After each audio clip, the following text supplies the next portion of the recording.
Hey everybody, we're gonna start with a little video explaining what's gonna happen today, and then when they go live, I'll have the live arraignment.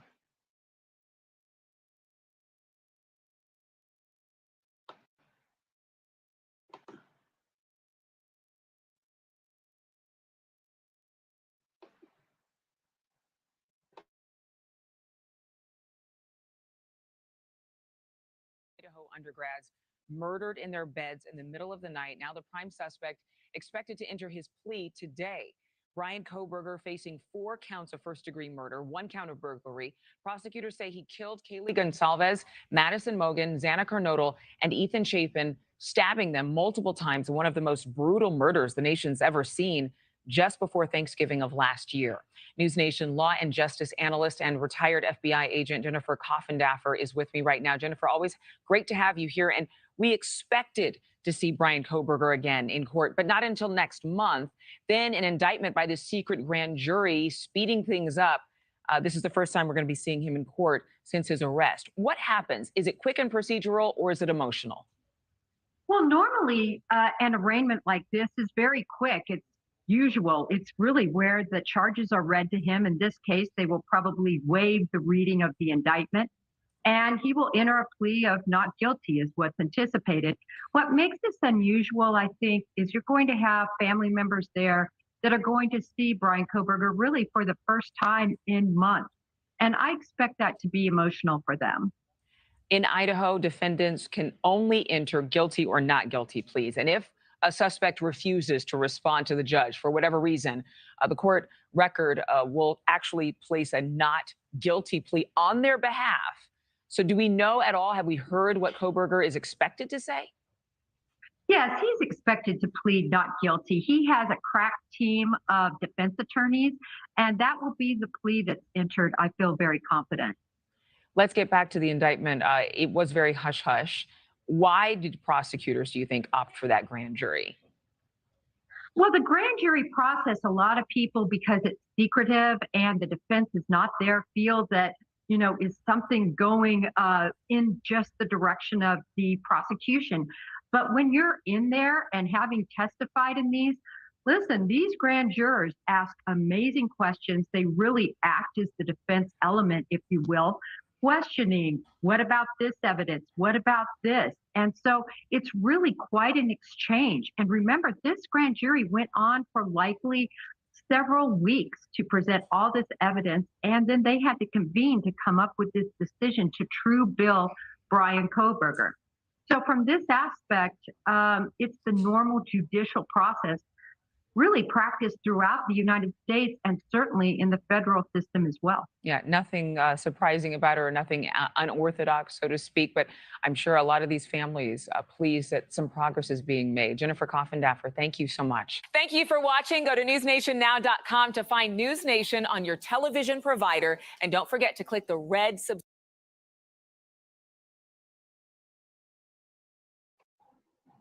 Yeah, so it should be starting here soon. My local news, the stream hasn't started yet, but they're gonna cover it. So as soon as they go live in the courtroom, I'll have that on. I was gonna look at maybe another video.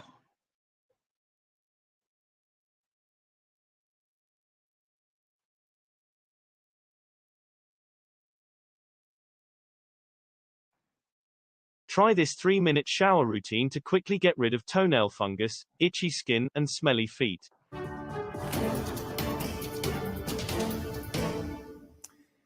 And welcome to the Sunday News at 10. I'm Doug Petcash. The man accused of killing 4 University of Idaho students more than 6 months ago will be in court tomorrow morning in Moscow. Prosecutors say Bryan Kohberger stabbed Xana Kernodle, Ethan Chapin, Madison Mogen, and Kaylee Gonsalves at a home next to campus in the early morning hours of November 13th.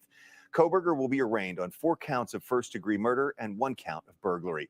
Our Morgan Romero is up in Moscow covering this story for us. She is there live right now. Morgan, what can we expect tomorrow? Doug, good evening from stormy Moscow. Bryan Kohberger has a chance to enter a plea here in district court in Latah County tomorrow. He can plead not guilty, he can stand silent, and a judge can enter a not guilty plea on his behalf. He can ask for a continuance, or he can plead guilty. Experts I talked to say there is no chance that Bryan Kohberger pleads guilty in this case. At 9 a.m. here at the courthouse Pacific time tomorrow, District Court Judge John Judge will officially tell Kohberger he was indicted on the 5 charges and ask if he wants the charges read out loud. The judge will also tell Kohberger the penalties those charges carry. The judge will then ask if he's prepared to enter a plea. If Kohberger pleads not guilty or the judge enters it for him, the case will be set for trial. Attorneys say if he asks for a continuance, he'll still be arraigned tomorrow, but the judge will set the case for another hearing, typically within a week or two, and he'll enter a formal plea at that time. A grand jury convened in private and indicted Kohberger last week on the 5 charges he already faced, meaning he'll no longer have his preliminary hearing we were waiting for in late June. With the formal charges now filed in an indictment, the case moves into district court. Former Ada County Chief Deputy Prosecutor Gene Fisher says prosecutors also shaved off a month's worth of time. Fisher says a grand jury is a great tool for prosecutors in this case, given the sensitive nature of it, the vulnerable witnesses and victims like the surviving roommates, and all the national attention around it. When a grand jury convenes, prosecutors lay out some of their evidence and present probable cause to 16 community members rather than to a judge. Also, this is key, the defense is not there to cross-examine any witnesses. I don't think that taking this case to the grand jury would have come to any big surprise to anybody in the defense world, especially on a case of this nature with this sort of attention. So that certainly shouldn't have caught them by surprise. You know, whether or not it affects their ability to enter a plea or not, like I said, the chances of him pleading guilty at this stage in the proceedings to me is 0. So, you know, if anything, maybe they would have liked to have an opportunity to question and cross-examine and fish a little bit at a preliminary hearing, but they shouldn't have been surprised by this at all. When we got into Moscow tonight, we went to the home where the students were killed. The doors and windows are boarded up, and a fence surrounds the house now. There's a security guard manning a little blue trailer in the driveway. 6 months later, there is still crime scene tape, as well as this makeshift memorial outside the property.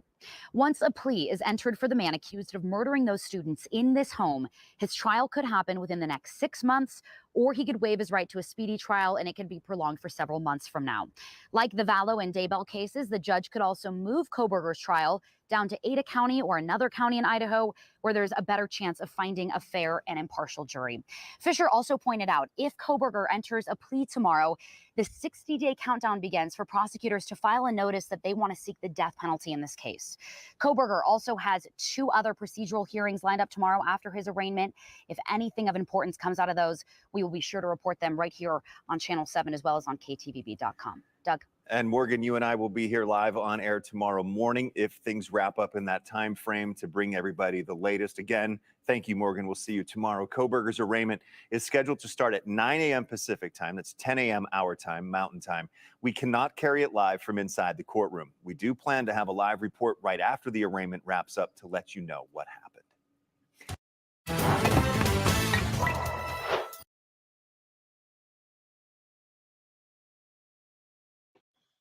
So it's not till 12 o'clock Eastern time. They said 9 Pacific, so that's 12 o'clock my time Eastern. So not for another 45 minutes. And they're not even going to show inside the courtroom. You're going to do that stupid thing where they show them walking in and then walking out, and that's it. And then we got to rely on the reporters to come back and let us know what happened. So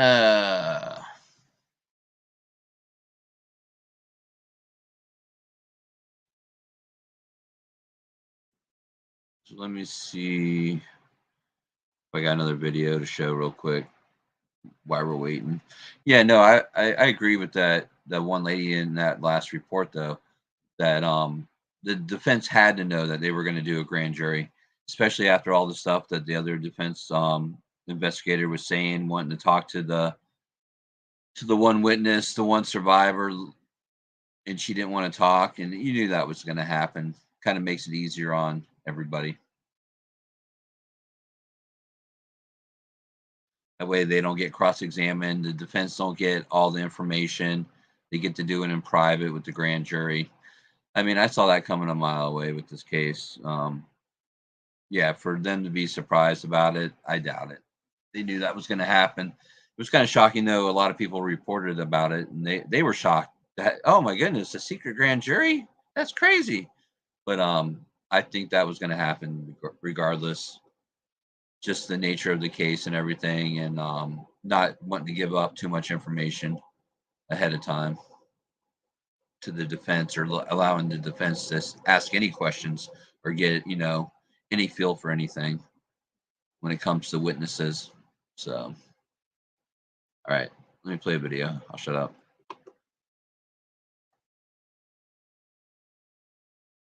Oh, we could do JB.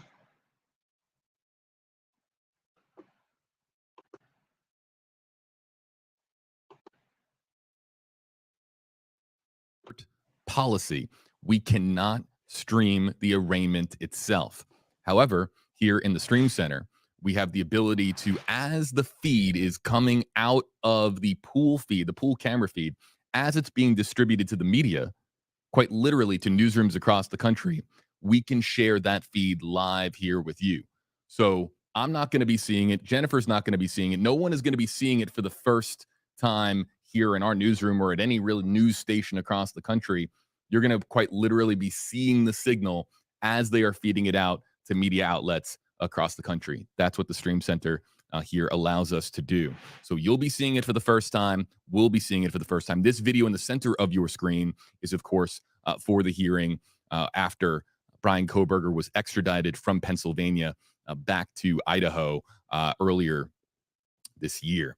Interactively here on WFLA Now, we're live a bit early to interactively answer as many questions as we can. And we're going to get into some of the questions that we have. If you use the hashtags on the white stripes on the bottom left and right-hand portions of your screen, you see hashtag Hey Jennifer, hashtag Hey JB. That is a means to give us the ability to quite literally put your comments on screen and try to answer as many as we can over the course of the live stream. So we'll be sprinkling that in throughout. I have a lot of questions for Jennifer myself, but let's get to this one that comes in from GJ first. And it's hashtag Hey JB, hashtag Hey Jennifer. Can you go over what the burglary charge is for, or does anyone know? Yes, the burglary charge, it simply means he burgled that place, 1122 King Road. He went inside of it. A lot of people believe that burglary has to do with taking something. That would be a robbery, right? But when you burgle something, that means you basically enter without legal authorization. So that's what that charge entails. So do we know, Jennifer, what might have been taken if the burglary charge is in relation to the King Road residence in Idaho? Then do we have any idea? So the indictment is sealed, and there's been some chatter today or chatter on social media that there is a chance that the indictment could be unsealed and made available to public viewing today. But with how the media has been sort of kept in the dark due to the gag order over these last 5 months, there's also been a lot of skepticism at the same time that indictment will be unsealed this week. What's your take on whether or not we're going to see the evidence for ourselves, that there's going to be that document dump at some point today, this week, or in the weeks ahead? Well, JB, the document itself, the indictment, is not going to really cast any more information than we already have. It's strictly going to list out the actual charges. So I know people think that it might be like a probable cause affidavit that we've been able to see now for months. It's not like that. So there won't be any specifics, anything at all, other than bullet points of the charges, the first degree murder charges, and then because I would imagine that well, look, people just want to see what the evidence is. We know, of course, that there is a DNA component based on the knife sheath, and we're going to kind of rehash things here in a minute and kind of go back in time for our audience that's kind of tuning in for the first time here. But as far as some of the specifics, how prosecutors and how the grand jury arrived at this indictment, if the indictment is unsealed, we're left with very little, is what you're saying? Well, let me first explain. The indictment is able to be seen by everyone. I've posted it. Multiple people have posted it on their Twitter. We can see the indictment. We can see the charges. That's your indictment. That's your true bill. The backing of that, what they discussed, all of that is secret. It will never come out. That's the rule of the grand jury. What I think people might be confusing in terms of what the judge sealed, he sealed the names and identifications of the witnesses. That has been sealed. So we're not going to see any of that. Who testified? We're not going to see any of that. What you see before you in terms of the true bill, that's what you're going to get. All right.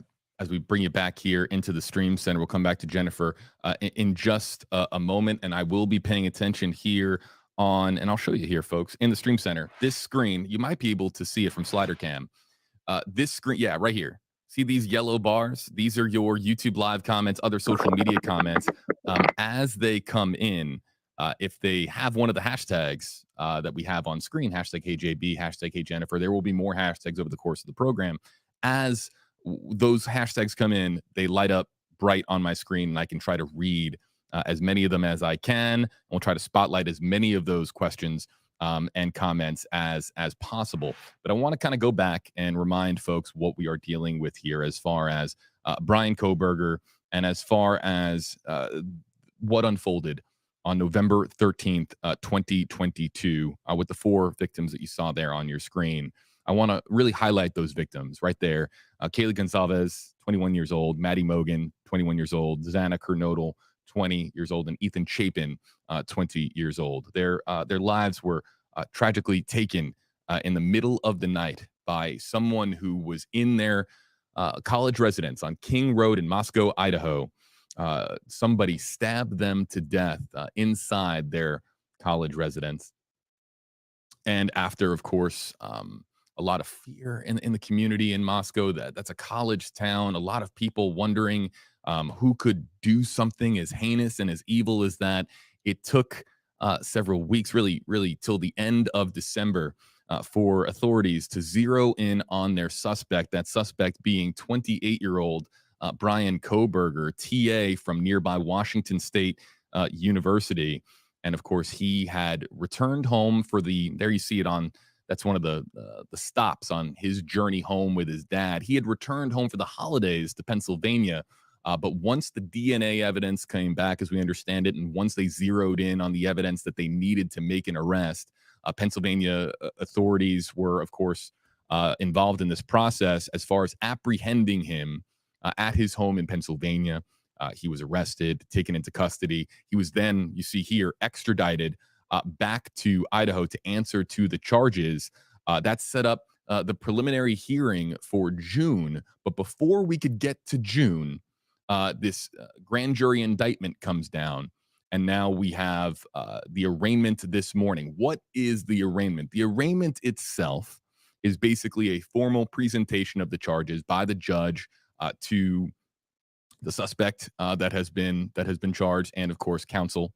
So he will be seated alongside his attorney Ann Taylor, who is going to be there in the courtroom today for the arraignment. He will be read his charges, and he will enter a plea. Bring back Jennifer Coffindaffer, and Bryan Kohberger is going to plead not guilty, right, Jennifer? I would expect that. I don't believe there's any chance he would plead guilty at this point. If there's been some talk as to, look, the evidence, and if I understand, we're going to get into this more later, but 51 terabytes of information. As far as the evidence against him, people have wondered aloud if on social media, if a plea deal is anywhere in the conversation as far as where things stand with Idaho prosecutors. What do you make of the chatter regarding maybe a plea deal at some point? Because the death penalty does very much exist in the state of Idaho. Well, I think it's a possibility depending on, of course, if the prosecution makes the motion to put the death penalty in play. Right now, we don't have that motion put forth. But if it does get put forth, it's a perfect bargaining chip.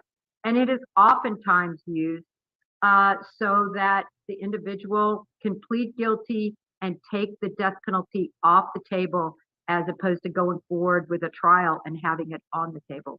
I see that as a possibility. So I've been reading up a little bit on Idaho law, and I'm really grateful to have friends in the legal community because when you're a reporter and you have to follow the law in a lot of different states beyond the one that you are in, I'm in Florida, and so I'm relatively unfamiliar with Idaho law. And so as I understand it, the way that the process works is that upon arraignment, there is then 60 days of time. Within 60 days, the prosecutor has to decide whether or not this is going to be a case where they are going to seek the death penalty. As far as whether or not that's coming out at any point today, we have no idea as far as when the death penalty notice could potentially come out. But we have a long way to go between now and then.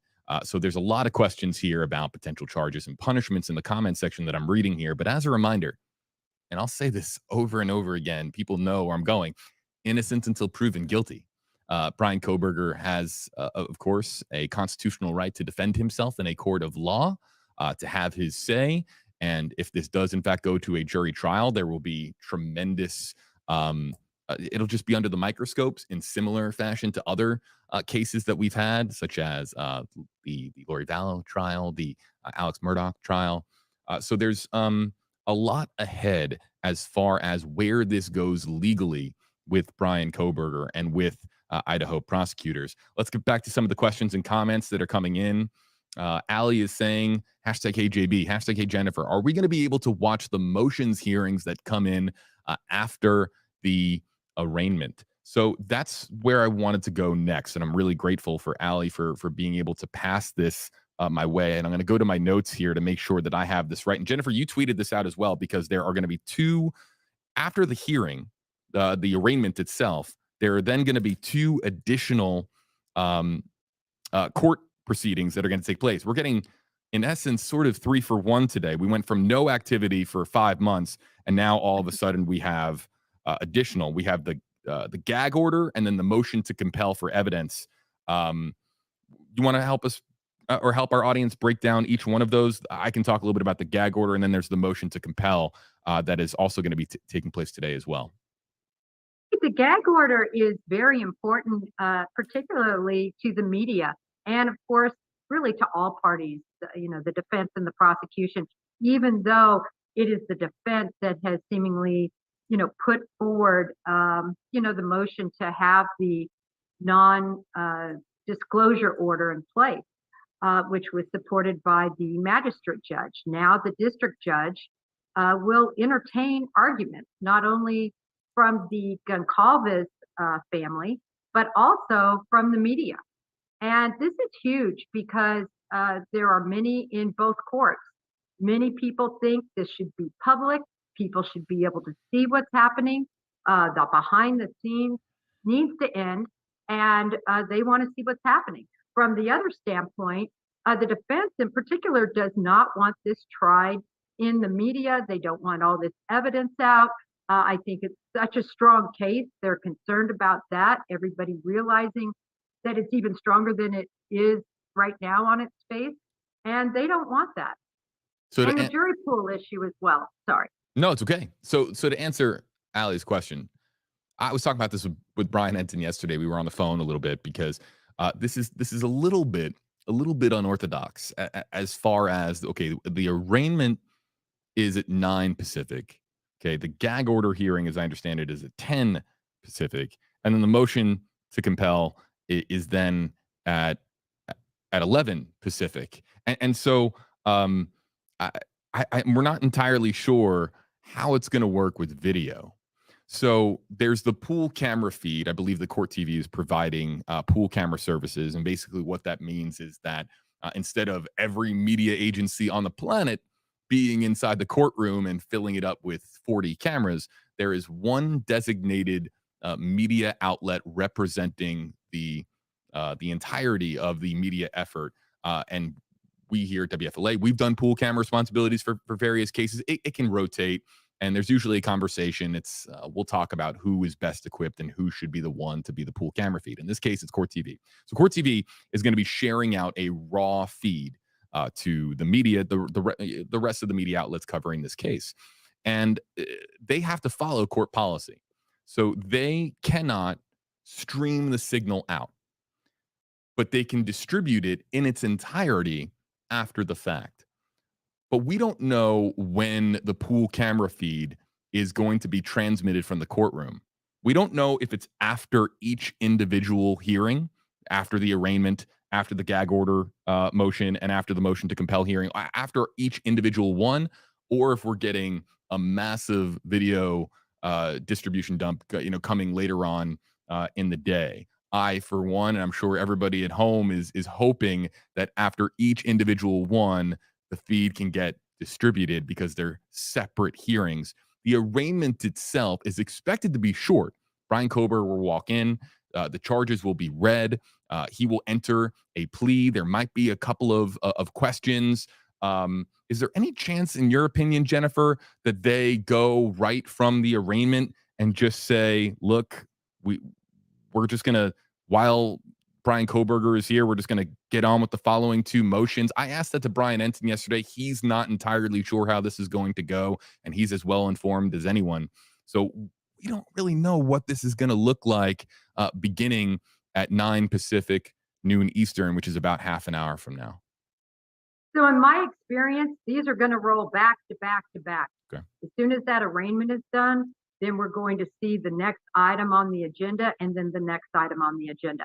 There typically wouldn't be a break unless between the first hearing and the second, if that first hearing goes, a very long period of time, I could see, the judge having a break, but I see these going back to back to back.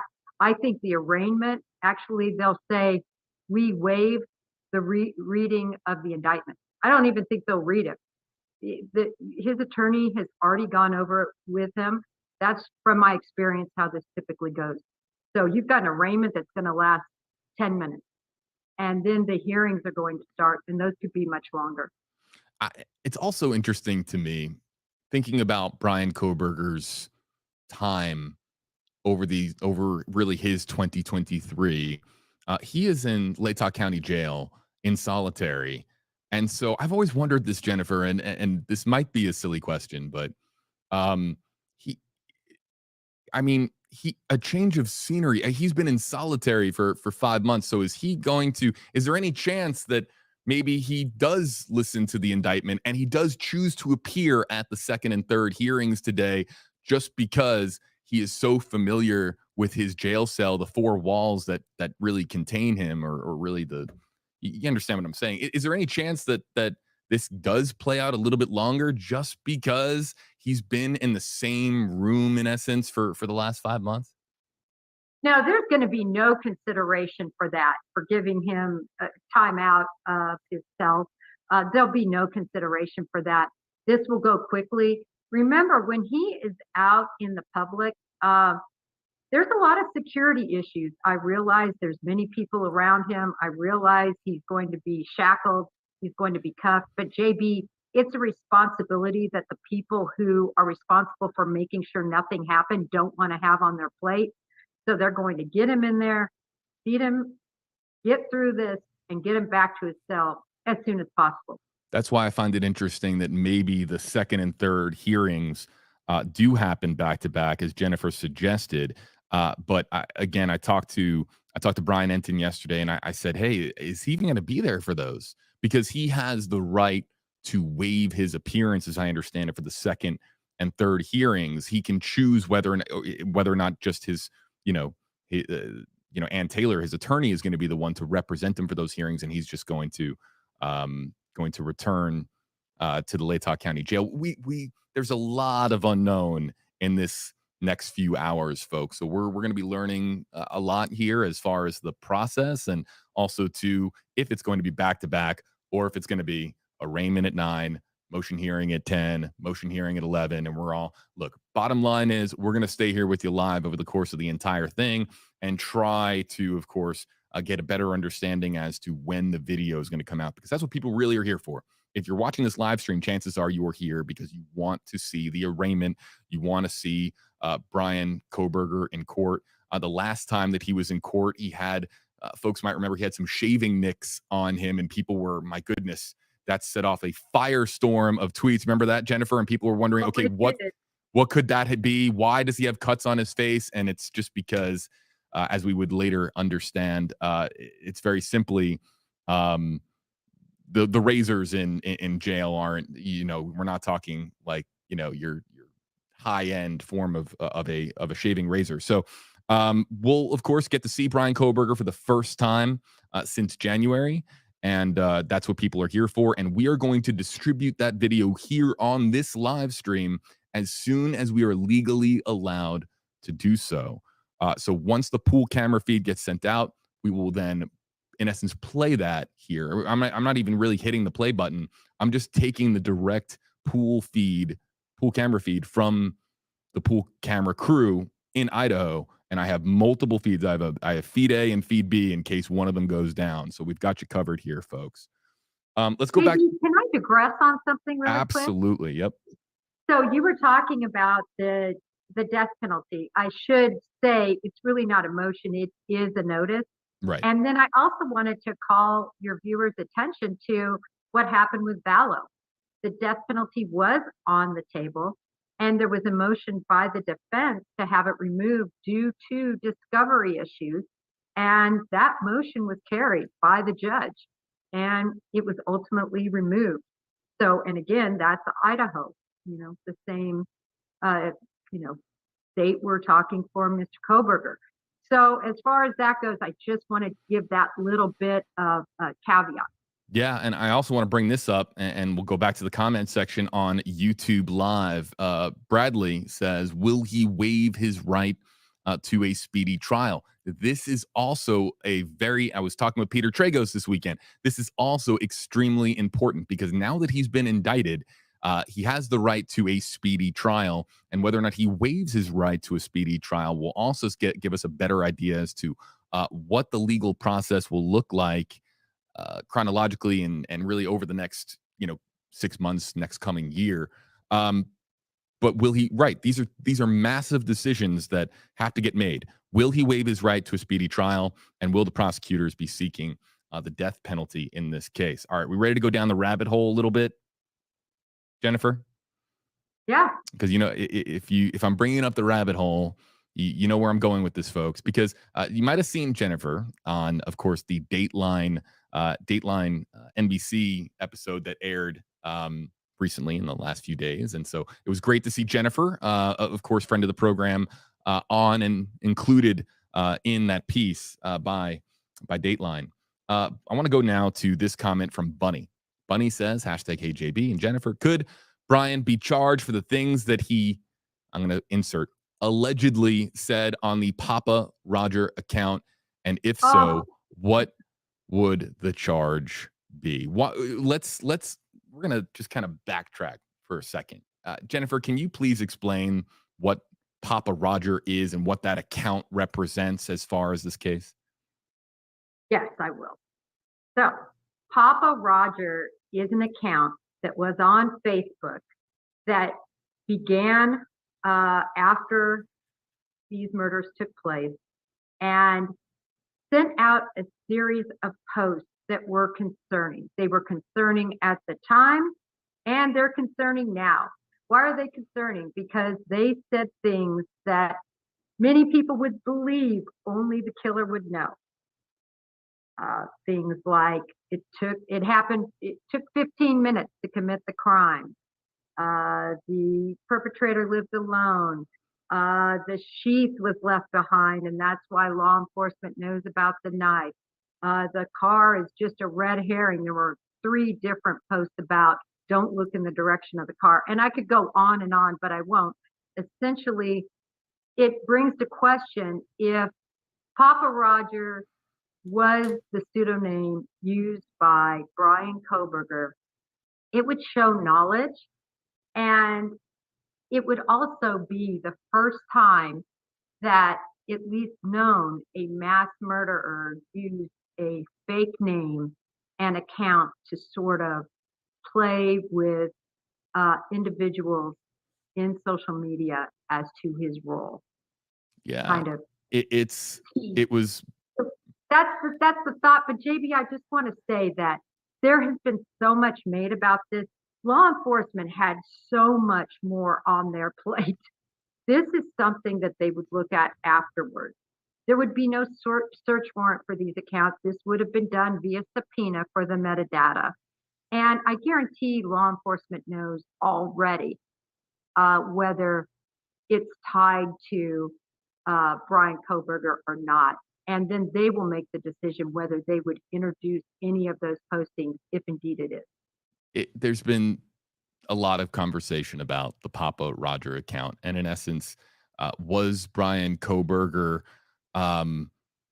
making social media posts related to the crime after the crime happened? That has captured a lot of attention because, right, to do something like that says a lot about who we're dealing with here. But again, we are dealing, and I'm going to now rein us back a little bit. And it was not intended that it happened to be. I said going down the rabbit hole, and we have a comment from Bunny that was not intended. But we're going to bring it back here a little bit and remind our audience that we don't. There's so much uncertainty surrounding that, and while there could be something there, we're going to rein it back and remind our audience that again, there's so much that is still to come out as far as evidence. We still have, I have it right here, the arrest affidavit, and that's always a good reminder as far as sticking to what we have. And so the Dateline report went a lot into profiling who could be capable of something as evil as going into someone's home in the middle of the night and murdering 4 college students. It went into BTK, and there was a lot there, and Dateline did a really good job of laying it all out on the table, but we're also going to try to rein it in and try to stay as close to fact as possible. But the comment section, Papa Roger has come up repeatedly. Jennifer has been tweeting about it a lot, and so there's a lot of conversation as to whether or not Bryan Kohberger was interacting with all of you over the course of the coverage that existed in the aftermath of the murders taking place in Idaho. Let's go back to some of the comments and see what we have coming in. Let's see here. This is funny. I just see this in all capitals. Sarah says JB has no choice but to stall because we don't know when the feed will release. That this is entirely true. In a way that I'm not stalling. Jennifer and I could talk about this case probably for most of the day. I mean, we really could. There's so much. There's so many complexities. I was talking to my wife last night, Jennifer, and I said, my goodness, the last time that we were on stream on this story was back in January. And I said, my goodness, in the last 5 months, so much has happened and absolutely nothing has happened in this case, all at the same time. So there's a lot to break down, but yes, everyone wants to see Bryan Kohberger's arraignment, and I have the feeds up here on my touch screen. We're going to hit that and go to it the moment it comes in. But the time now is 11:43 Eastern, 8:43 Pacific. And the media is being led into the courtroom. Everyone's going to be getting situated. And then, of course, sometime after 9 Pacific, Bryan Kohberger will be allowed into the courtroom. The arraignment will take place, and then we'll find out. We'll be following along on Twitter. That's really all we have is just Twitter. We'll be following along to try to find out exactly what's going on in the courtroom. And then once we have a break in the action, I believe that once the hearing officially comes to an end, then the pool camera feed can then distribute it out to us, and we can, of course, have it for you here from the Stream Center. But if the judge decides, hey, look, we're all here. Let's get these other 2 motions done with and do this all back to back sequentially. Then it might be some time before we actually get to the video itself because the pool camera feed will not be able to distribute the video until all the hearings have concluded. So that's kind of where we are. But I couldn't help but laugh at Sarah because we're not really stalling. We're just here live for you guys a little bit early to break down and kind of remind our audience where things stand ahead of arraignment and how the indictment changes sort of the legal trajectory of this case in particular. Anything you want to add there, Jennifer, before I go on to the next comment? Thank you so much. I just had a quick note to add. Why I think this is particularly important is the family. For the first time in 5 months, these families are going to be right there with Bryan Kohberger. And yes, he 100% in the eyes of the law is innocent. But they're going to be facing the man that many of them believe murdered their children. And this is really going to be tough for them. And I'm hoping that they have the strength as they listen to the evidence, as they're near Bryan Kohberger, because it's going to be tough for them. They're in a different mindset. They went from the mindset initially of just, oh my gosh, disbelief, shock and awe. And they've really changed. And now they're in different mindset, but more intellectual mindset. Many of them want justice. Yeah, and also too the gag order in relation to there's a lot more to break down. But Jennifer's completely right. These families, no one's been waiting for this day, and really the continuation of the pursuit for justice publicly than these families that are hoping for answers in whether it comes in front of the cameras or behind them. These families deserve answers. And so we're hoping that we get more information in the hours and days and weeks ahead that provide us with more clarity, because everyone just wants to know who did this, how they were capable, why they would do something like this, and what justice is going to look like. Amanda says, "Can Hey JB see our questions?" Oh yeah, I can. I can see your questions, and that's why I'm going to go to Nicole's comment next. Nicole says, hashtag Hey JB, why did they never search for the knife? And believe in an investigation when it comes to a murder, any murder, one of the first questions, and Jennifer can answer this better than anybody, being a retired FBI agent, is the means of committing murder, the murder weapon, if you will, finding the murder weapon.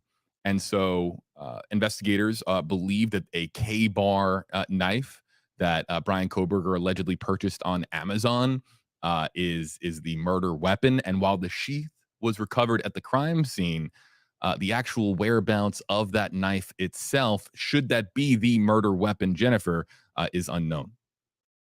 Right. We don't know. Now, we do know they seized a knife from the house, but it wasn't described as a K-bar knife. So I don't believe that's going to be the knife. I think that knife is hidden along with the clothes that would have been worn.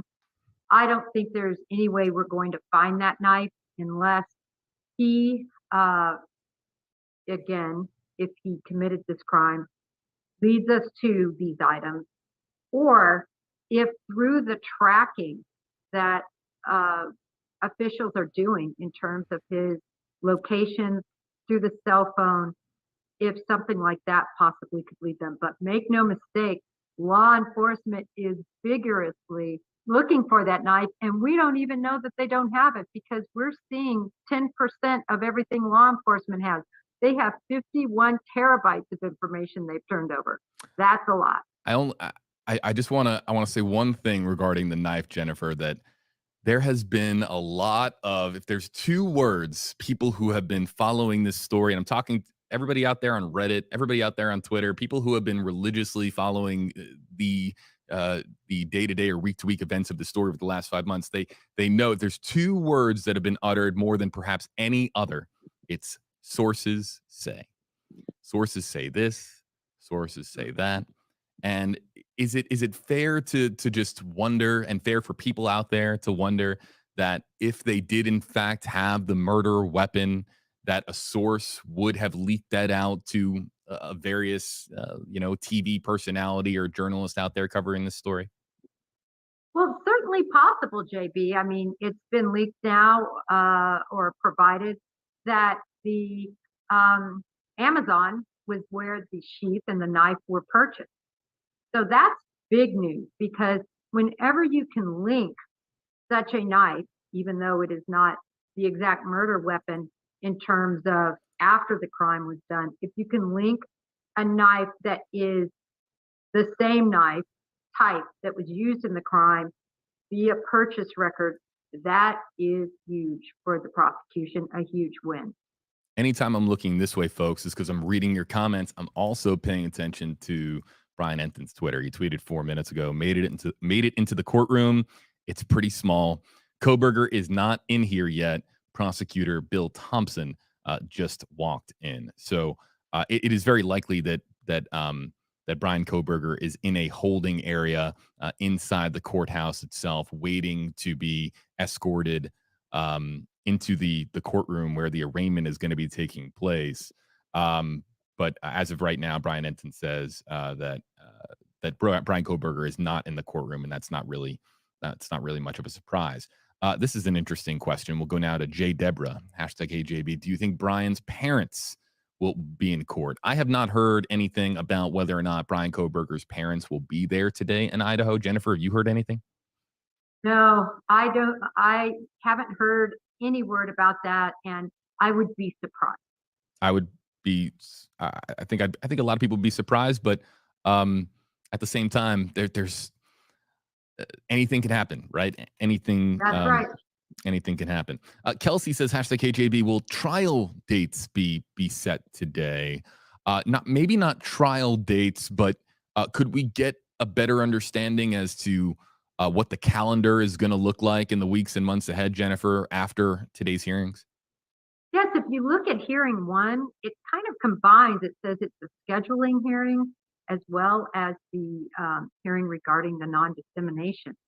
So I think it's very possible they could be comparing calendars and getting some of this scheduled, deadlines for different motions, and possibly even that trial date set. Yeah, and a window could be set, but we know from other hearings that so much can take place between in the pretrial process that you could have a general window set. Okay, it's going to be so-and-so dates in 2024. And things could happen that could move it, or let's say late 2023, and then so many things could happen that push back the trial start date to later on in the calendar. Trial delays, people on LawTube, they know trial delays are frequent. They happen, and it's just part of the process. People have to. There is a right to a speedy trial, but when it comes to the practical reality of our legal system, it takes a lot, of course, to set a trial date and to stick to that trial date. So, look, we'll be paying close attention as far as where this goes from here. Really quickly, Jennifer, go ahead. Sorry, JB. And to your point, when the defense made the decision to postpone, if you will, the preliminary hearing, it's normally within 14 days after he would have been arraigned in Idaho when he was first extradited from Pennsylvania. They pushed that out, in essence, pushing out the normal speedy trial, which is 6 months after arraignment. Of course, you in this process, because it was done by criminal complaint, you have to either have a preliminary hearing or a grand jury substantiate the initial probable cause that was found. So anyway, my point is we're already pushed out past kind of what would normally be considered speedy. I also want to bring up something here in just a second, but I'm just checking something here. Jennifer, give me one moment. Okay, let's bring it back here to the Stream Center, folks. Let's remind our audience, if you're just finding our live stream, you haven't missed anything other than a good-hearted conversation between myself and retired FBI agent Jennifer Koffendorfer, who's joining us here live on stream. We're here in the Stream Center. On these screens, I'm able to access multiple feeds coming out of Idaho. In fact, I'll show you one feed. We'll go here to this one.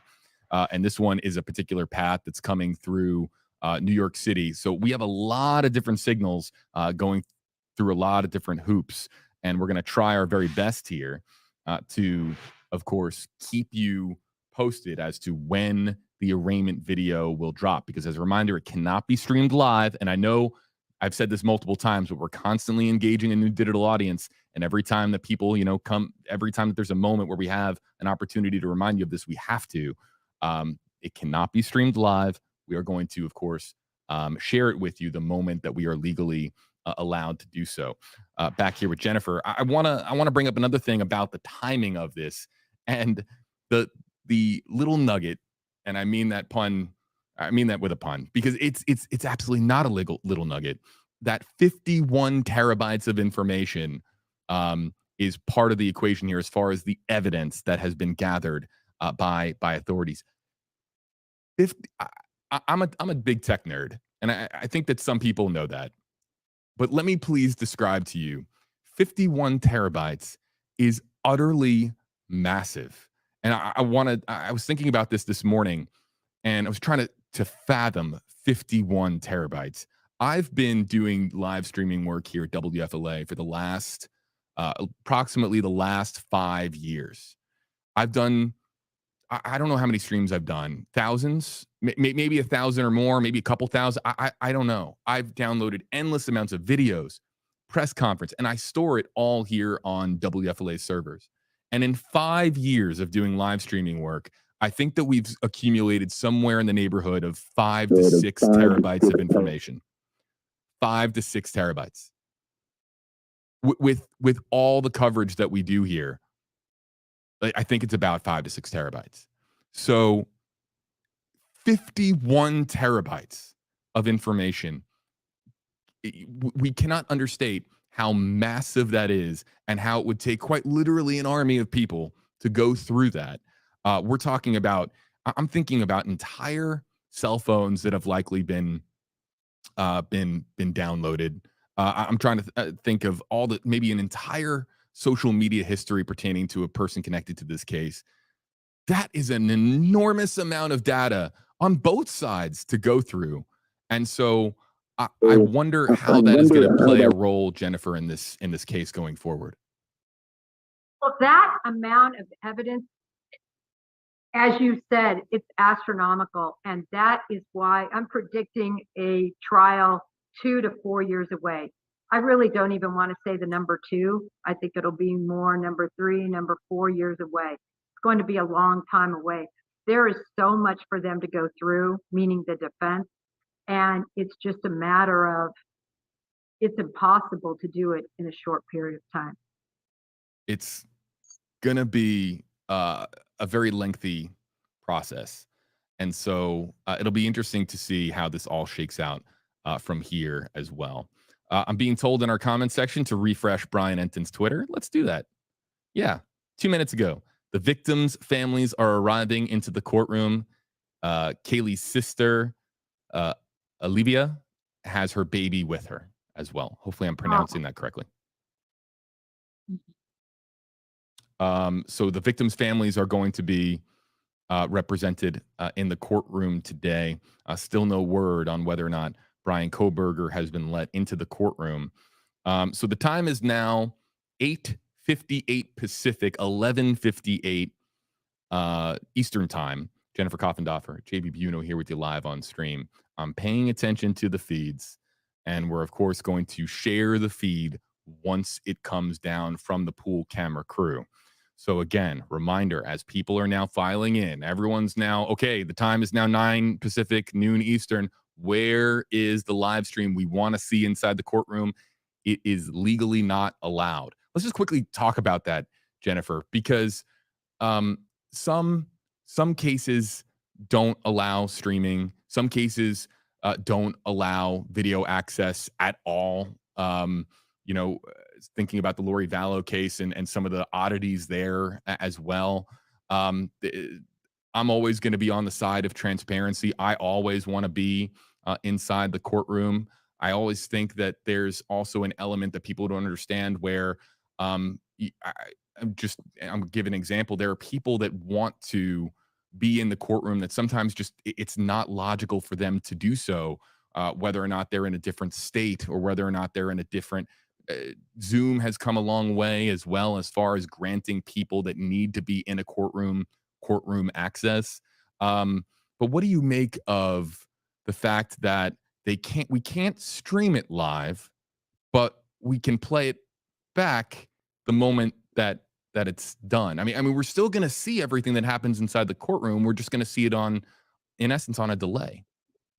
Well, I think this judge is very, he's reserved in terms of wanting this information out. So let me give you an example. What happens if there's an incident? What happens if there's an incident in there? Mm-hmm. Then this way, because it's on the delay, he cannot have that incident be released. So I think that that's the reason, not that anybody is expecting an incident, but he's being cautious. He does not want this case exploited any more than it may be. And so he's going to be cautious as to what is out and when. And that leads us to the gag order. So the gag order done in an effort to protect the process, to protect the witnesses. But there have been some groups out there representing the media that believe that it is too strict of a gag order.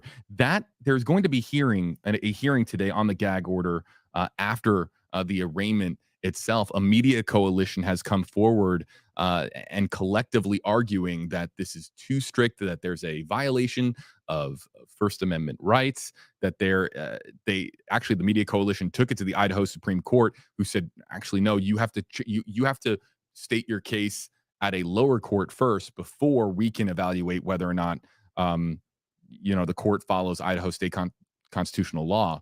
So that also too has an enormous impact publicly on the trial going forward, Jennifer, as to whether or not the gag order is going to stand. But I've been talking with a lot of friends of mine in the legal community, and there is this belief, this notion that they have that the gag order has stood up until this point, and it is going to stand going forward. Do you agree?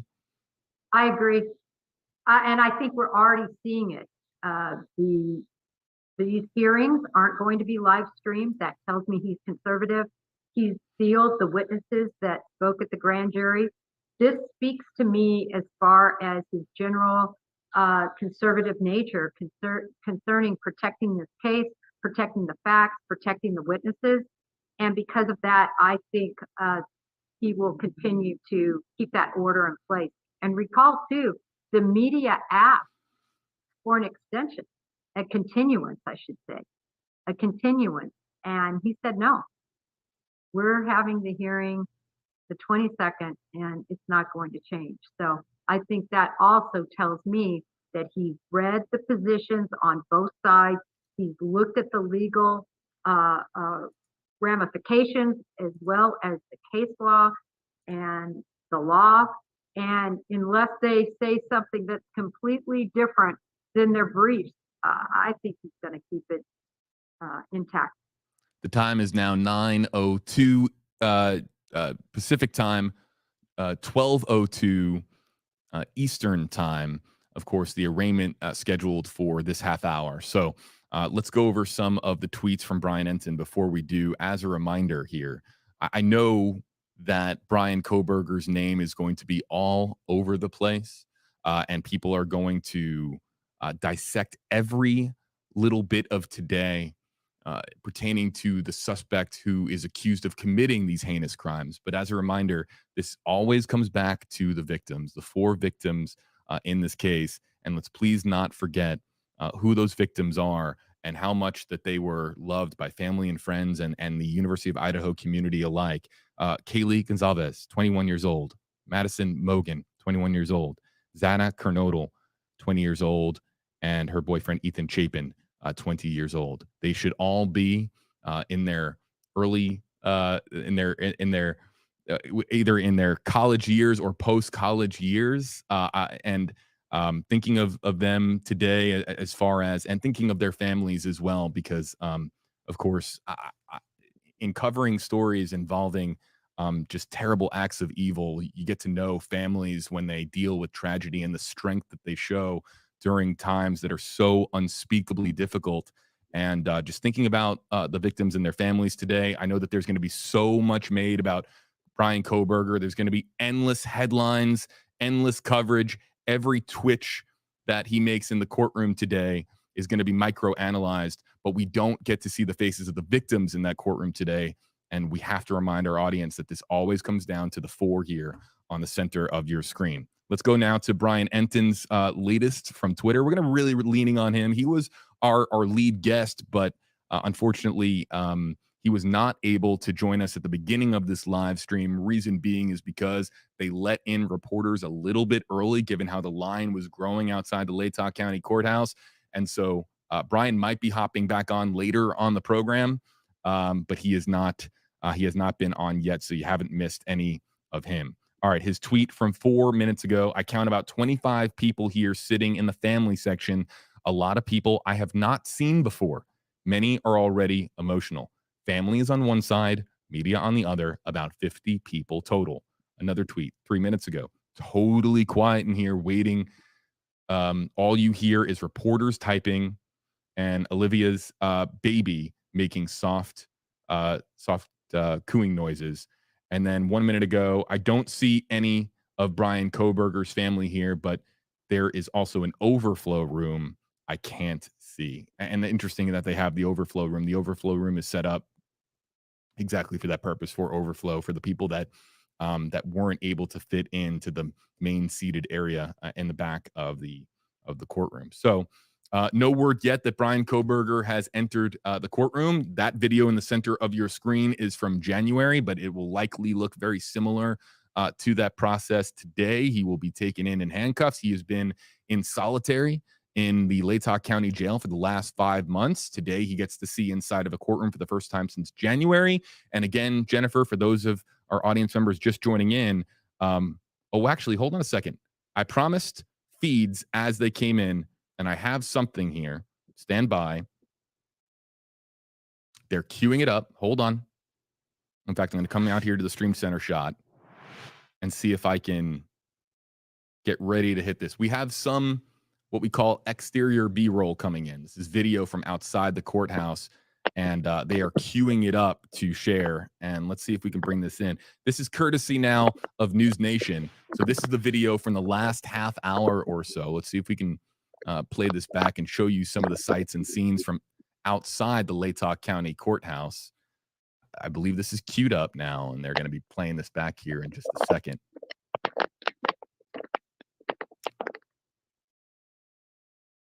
And let's see if there is a sequence of exterior shots that they were just transmitting back to News Nation affiliated stations like ours. And so we'll try to come back to this if they do, in fact, play this video. In fact, what we'll do is we'll bring that up between Jennifer and I so that if it starts playing, we can kind of all see it here together.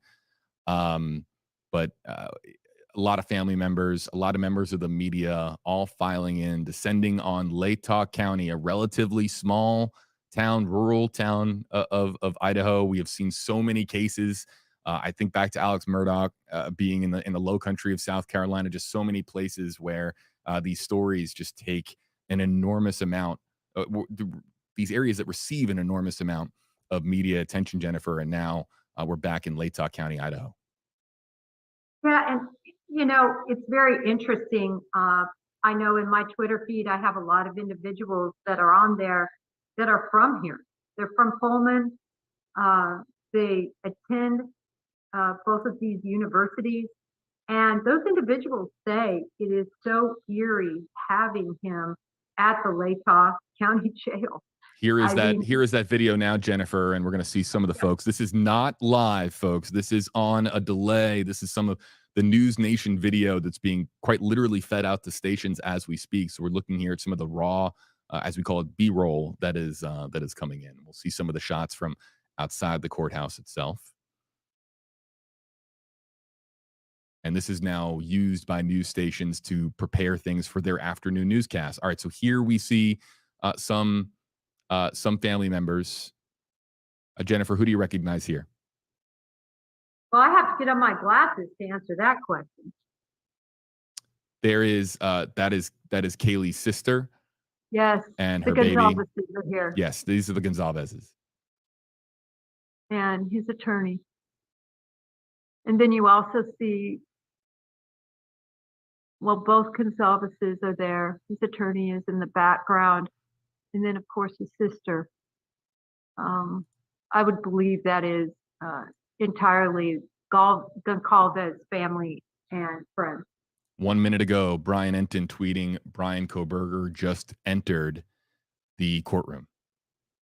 Still no tweet from Brian signifying that Judge has entered the courtroom yet for the arraignment to officially begin. Once, of course, he enters the courtroom, that will signify the beginning of the arraignment. Again, the arraignment is going to be a formal presentation of the charges from the indictment. And then, of course, Bryan Kohberger is expected to enter a plea of not guilty. But we'll, of course, follow this in real time on Twitter. And then the moment that we're allowed to give you the video from inside and transmit the video from inside the courtroom, we will do so here live as we see some people making it up the stairs and into the Latah County courtroom. This is believed to be in the last hour at some point. Again, this is courtesy of our friends at News Nation. Jennifer? And you heard JB Bryan describe that it's emotional already in that courtroom, and I would very much expect that. This is really difficult for these victim families, and this is their first time being back in the presence and realizing now things are going to move forward. Coming in, everybody, WFLA senior investigator Walt Buteau is sitting down here with us on stream. You're going to sit right over there, Walt. Yes, you can come sit down. The feed, folks, just ended. That was all the B-roll coming from the Latah County Courthouse. We'll get Walt in the saddle here and get him ready to go here in just a moment. Let's bring you back in with Jennifer Koffendorfer and myself. Brian Entin tweeting out a moment ago, and we'll continue to read his tweets here aloud. Let's see. Kohberger is wearing an orange jail jumpsuit, seems to be wearing a bulletproof vest underneath.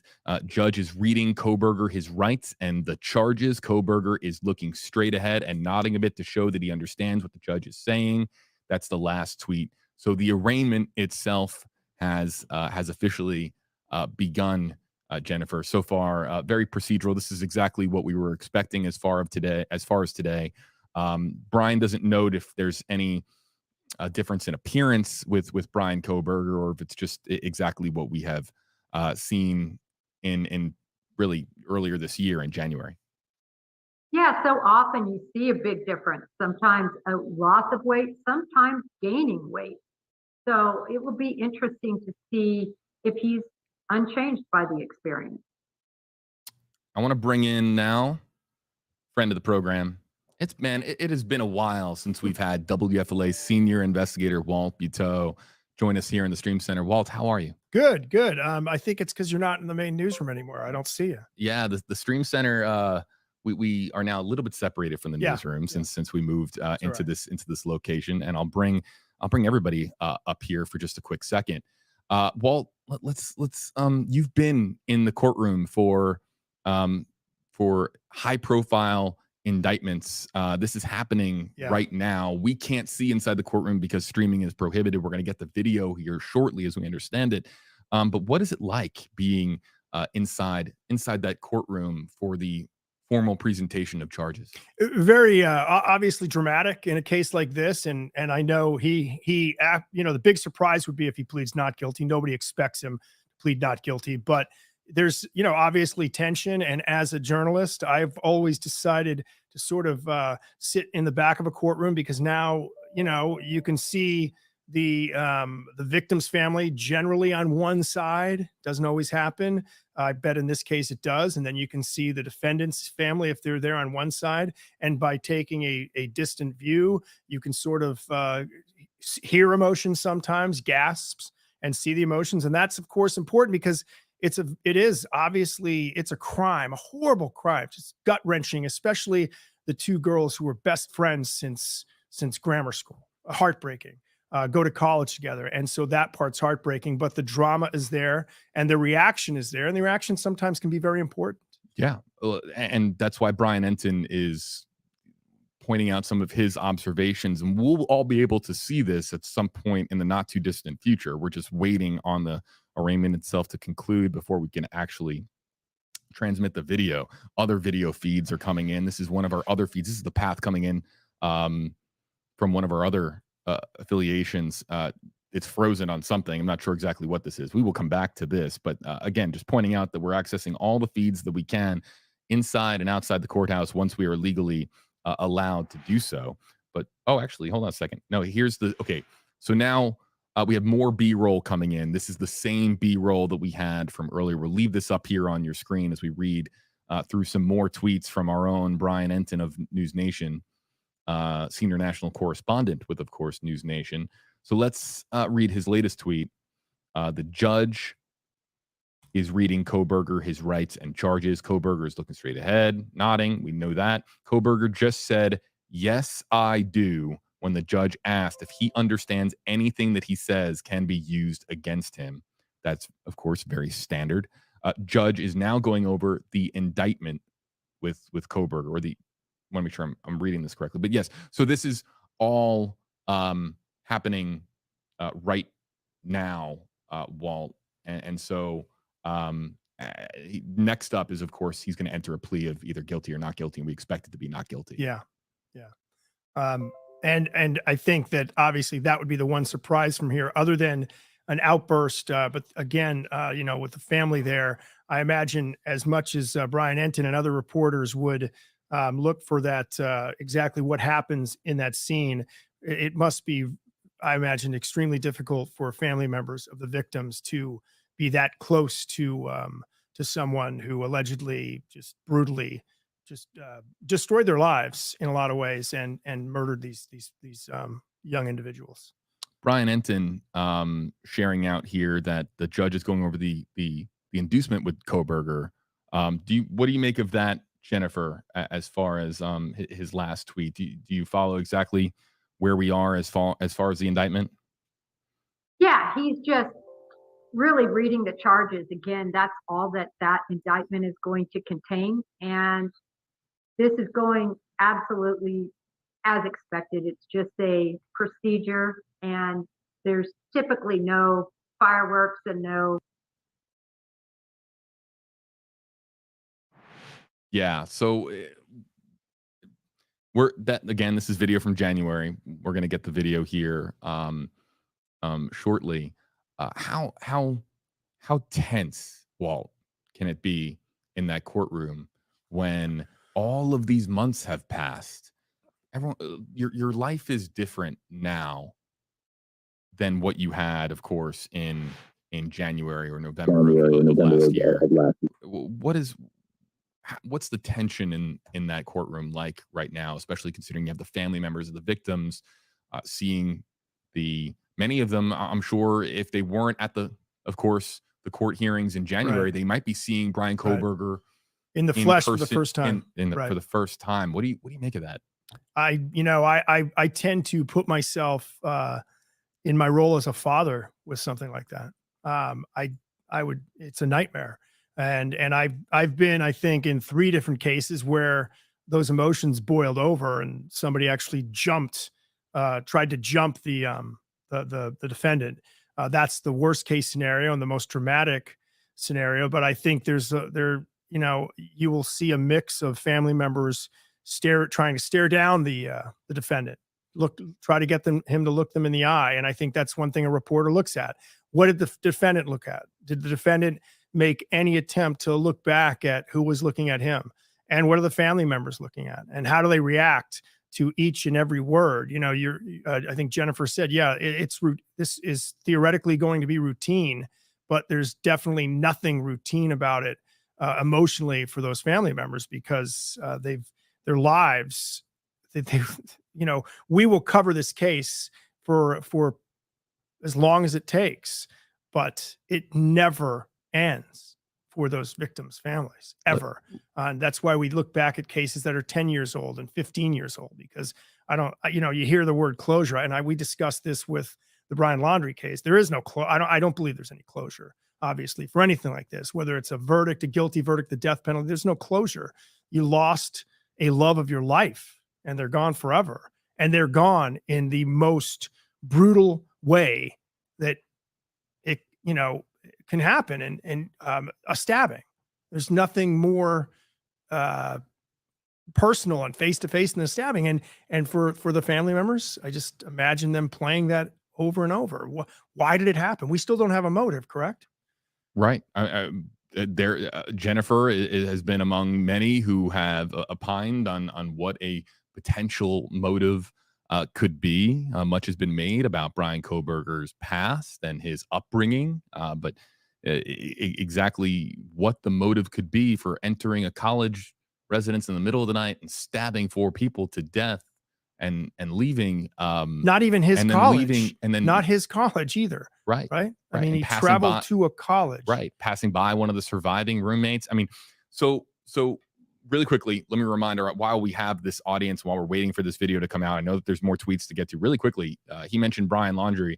Wednesday, we have another live stream, a pretty significant pretrial hearing in the Gabby Petito versus Brian Laundrie, the families, the lawsuit that exists between the two of them.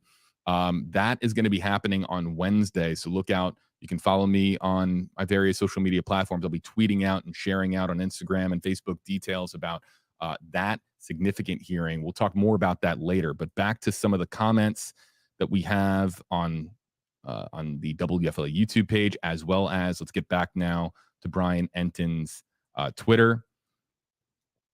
Let's read the latest that came in. Okay, the judge is reading each victim's name as he goes over the murder charges. Madison Mogan, Kaylee Gonzalez, Xana Kernodle, Ethan Chapin.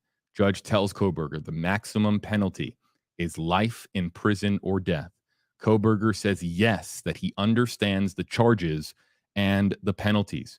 Kohberger is, quote unquote, standing silent. So the judge is entering not guilty pleas. The prosecution now has 60 days to seek the death penalty. Kohberger's attorney is asking the judge to set the trial for October. She says it will take at least 4 weeks, maybe 6. So now they're getting into conversations. Jennifer, we talked about this earlier, whether or not we were going to get a relative trial window. October is much sooner than I was anticipating, especially when you're talking about the mountain of digital evidence that they have to go through. So whether or not this actually happens, we'll find out what the judge says. Judge, by the way, if I say judge, that is because the judge's name is Judge. Judge John Judge. So Judge is going to be discussing that back and forth now with each legal team. But I find this is the most interesting. Everything has been relatively procedural up until this point, but Kohberger is standing silent. So the judge entered not guilty pleas. So that leads us to believe that Kohberger himself did not say the words not guilty. That was one of the 3 possibilities we read about, right? That if he did not say anything, the judge would enter that for him. And you wonder, why wouldn't he say those words? Is there a legal advantage of some sort? I doubt it, but why wouldn't he say not guilty? That's undoubtedly, Jennifer, is that, I mean, that seems to me like a very calculated decision to not, if again, we're reading this correctly, and we'll have the video here soon. So we'll be able to see for ourselves and hear for ourselves, but to not have the defendant in the case enter himself a plea of not guilty verbally, what does that signify to you? Oh, to me, that signifies somebody who has made a decision to keep the control. He's not going to be forced to say the words not guilty. He's going to force somebody else to say it. So I'm not surprised. We knew this was a possibility, but we knew that not guilty would be the outcome today. A bit of breaking news from News Nation's Brian Enton in the courtroom. The Bryan Kohberger trial has a date set for October 2nd at 8:30 a.m. That's quick. I never... But it can be delayed. Obviously. Absolutely. So again, bringing everybody back on screen here, right to a speedy trial. Those aren't just words. That actually is, of course, the law in this country. You have a right to a speedy trial. And so people who have been waiting, it's almost we're conditioned now to just think that there is going to be extended delays, but a pretty aggressive trial date set.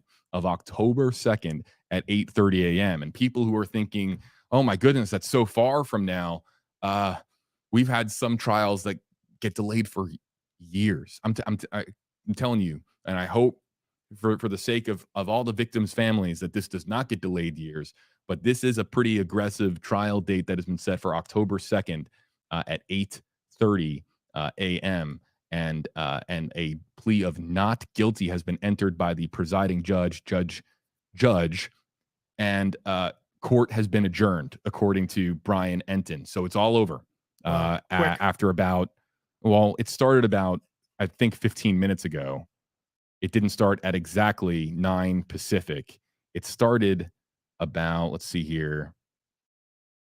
No, okay, so it was about 12 minutes, roughly, or so 12 minutes. So we'll have 12 minutes of video to play back. So now the answer that I want to know is whether or not the judge and whether or not district court in Idaho will permit the pool camera feed to then distribute the video so that we can play that back.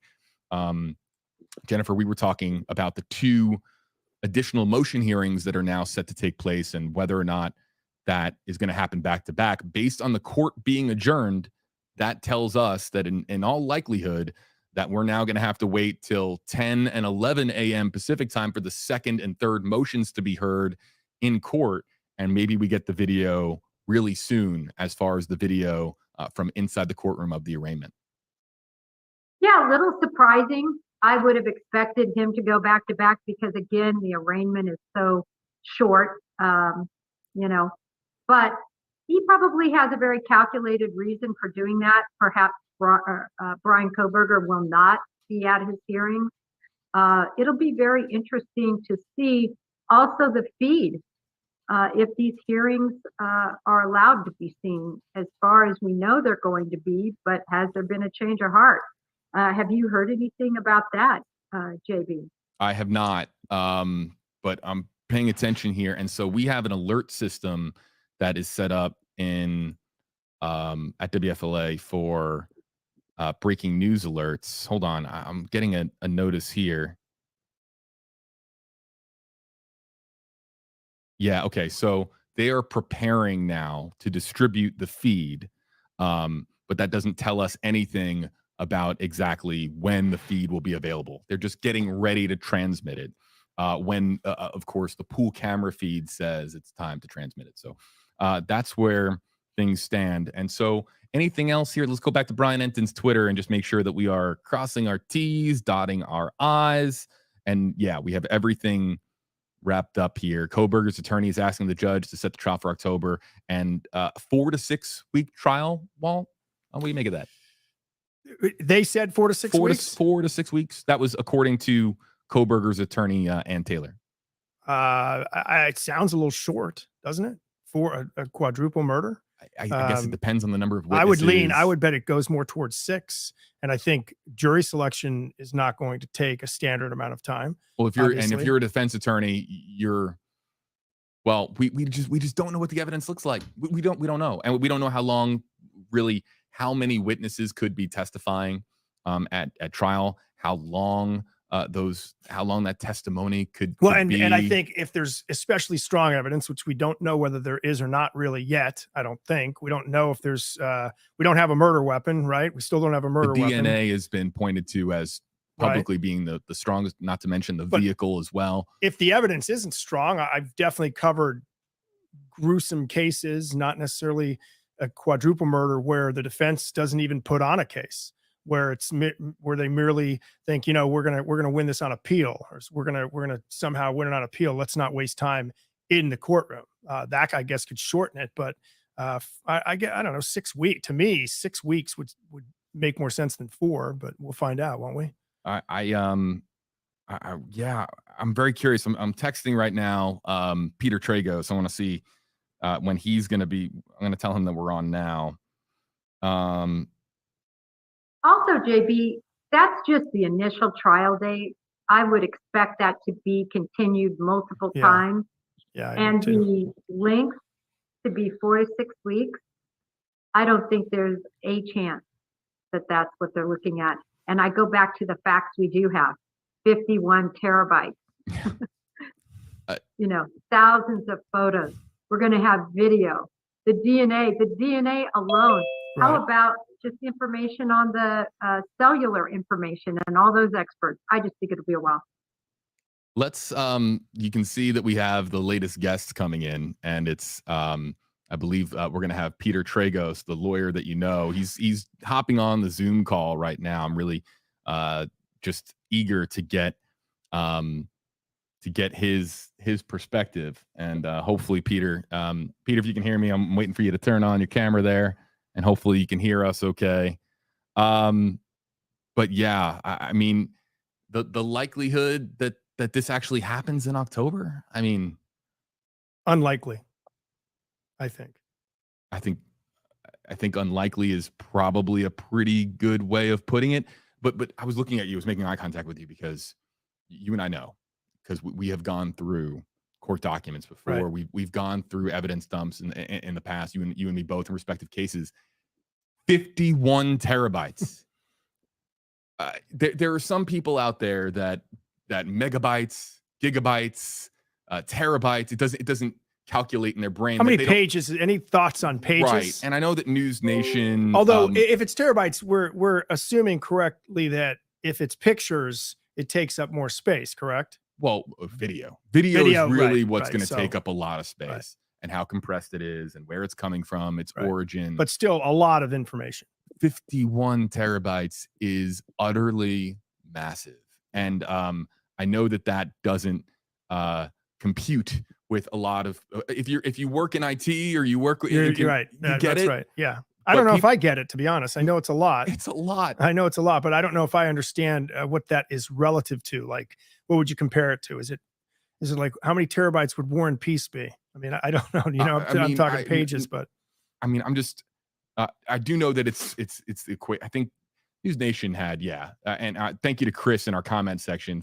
51 terabytes is equivalent to 331 million pages. Wow. But there's not going to be 331 million pages. No. It's going to come down to video. And pictures. But I'm telling you, man, if I'm going through, if I'm an attorney and I just got a hard drive delivered to my office or cloud access to 51 terabytes, I might just take a moment to go into a corner, crawl up into a little ball and cry for a minute, because I'm now looking at the next, I don't know, year and a half of my life going through all that. I mean, it's an enormous amount of data. And I said earlier, it would take an army to go through it. It would take an entire team. Well, I think you would hire, it would seem like, depending on the size of the law firm, you're going to hire somebody, a clerk or somebody to go through that as well. And also too, how much of that 51 terabytes is relevant to the actual case itself. And Peter is expected to hop back on here momentarily. I have here in the Stream Center, come back to Jennifer here in just a moment. And Jennifer, if you have to hop off, I'm talking to you. If you have to hop off, I know you have obligations. Jennifer was on Dateline in the most recent episode, and of course she has her obligation. She's a frequent guest now on News Nation. I'm looking here at this screen. I'm waiting for the feed to pop up, similar to how we saw it get re-queued, right? Similar how we saw the B-roll just play back a short time ago. They're going to re-queue now the pool camera feed from inside the courtroom, and as that gets transmitted to stations across the country, we'll be able to share that with you here live on stream. So we're waiting for that. That is pretty much the next thing to happen here. In addition to the gag order hearing and then the motion to compel hearing. And the motion to compel, there's been a disagreement on evidence between prosecutors and the defense. Big surprise. Right. Yeah, that's standard, folks. As far as hearings to dictate whether or not who gets evidence and how evidence is received, and sometimes the timeline. There's so many little things that go into motion hearings when it comes to the discovery process for evidence. But again, the perfect person to ask is Peter Tragos. Just waiting for him to hop on. I wonder if he's on the golf course. knowing Peter, nice maybe day. he might be joining us from a golf course. Knowing him, he's a good guy. So let's go over some of the questions in the meantime as we wait for Peter to hop back on stream. Yari says, #HJB, is it possible for one person to go through 1 terabyte? Sure. Oh yeah, 1 terabyte? And it depends. So 1 terabyte of data could mean so many different things. To your point, it could be documents, could be pictures, it could be video, and also too Could be audio. Could be audio. Audio is going to take up more. Voicemails. Absolutely. And- Voicemails, text messages, everything. And I know in dealing with so much Surveillance video, Yeah. that compression is a huge deal. Sometimes videos get compressed for things like storage on the cloud or storage on a device. Sometimes videos uncompressed and it's much, much larger. So 51 terabytes doesn't tell us all that much. Okay, the pool feed is being queued up. Let's listen in here. This is officially now, I want to make sure that we have this right. This is now a replay. This is the pool camera footage being transmitted out to stations across the country. So they have queued it up. They are about to play it, and we're going to hear it here live on stream for the first time. But again, this is a replay from approximately 30 minutes ago. So what they're doing now is they're beginning on this first frame. They are alerting stations across the country to get ready to receive this video.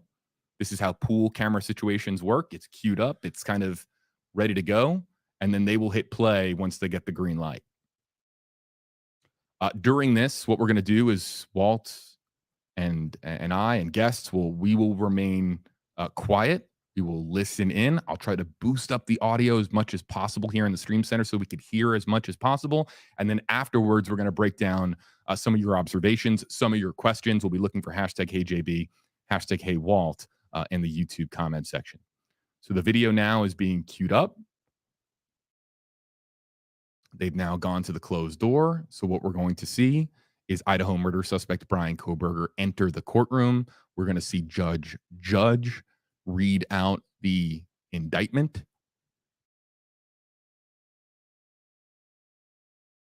Let's bring up audio.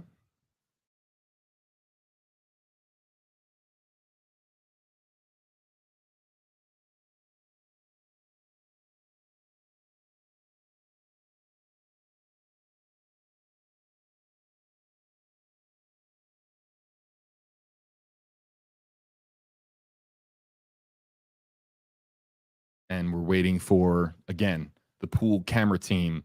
They are alerting all stations.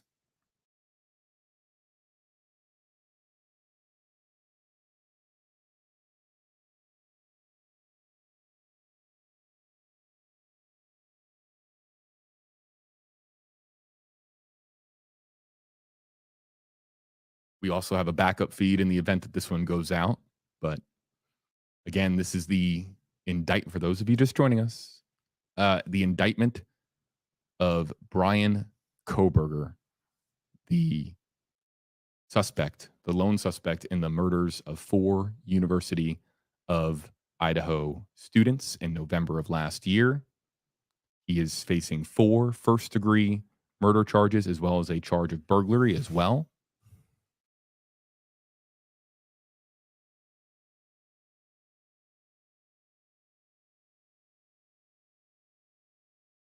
The silence we're experiencing now as we wait for the video. There it is. There Let's you go. listen in. Okay.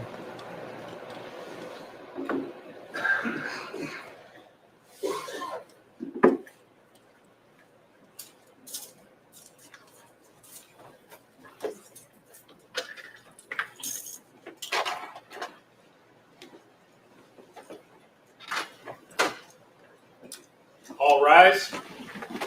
Thank you very much. Please be seated. Good morning, everybody.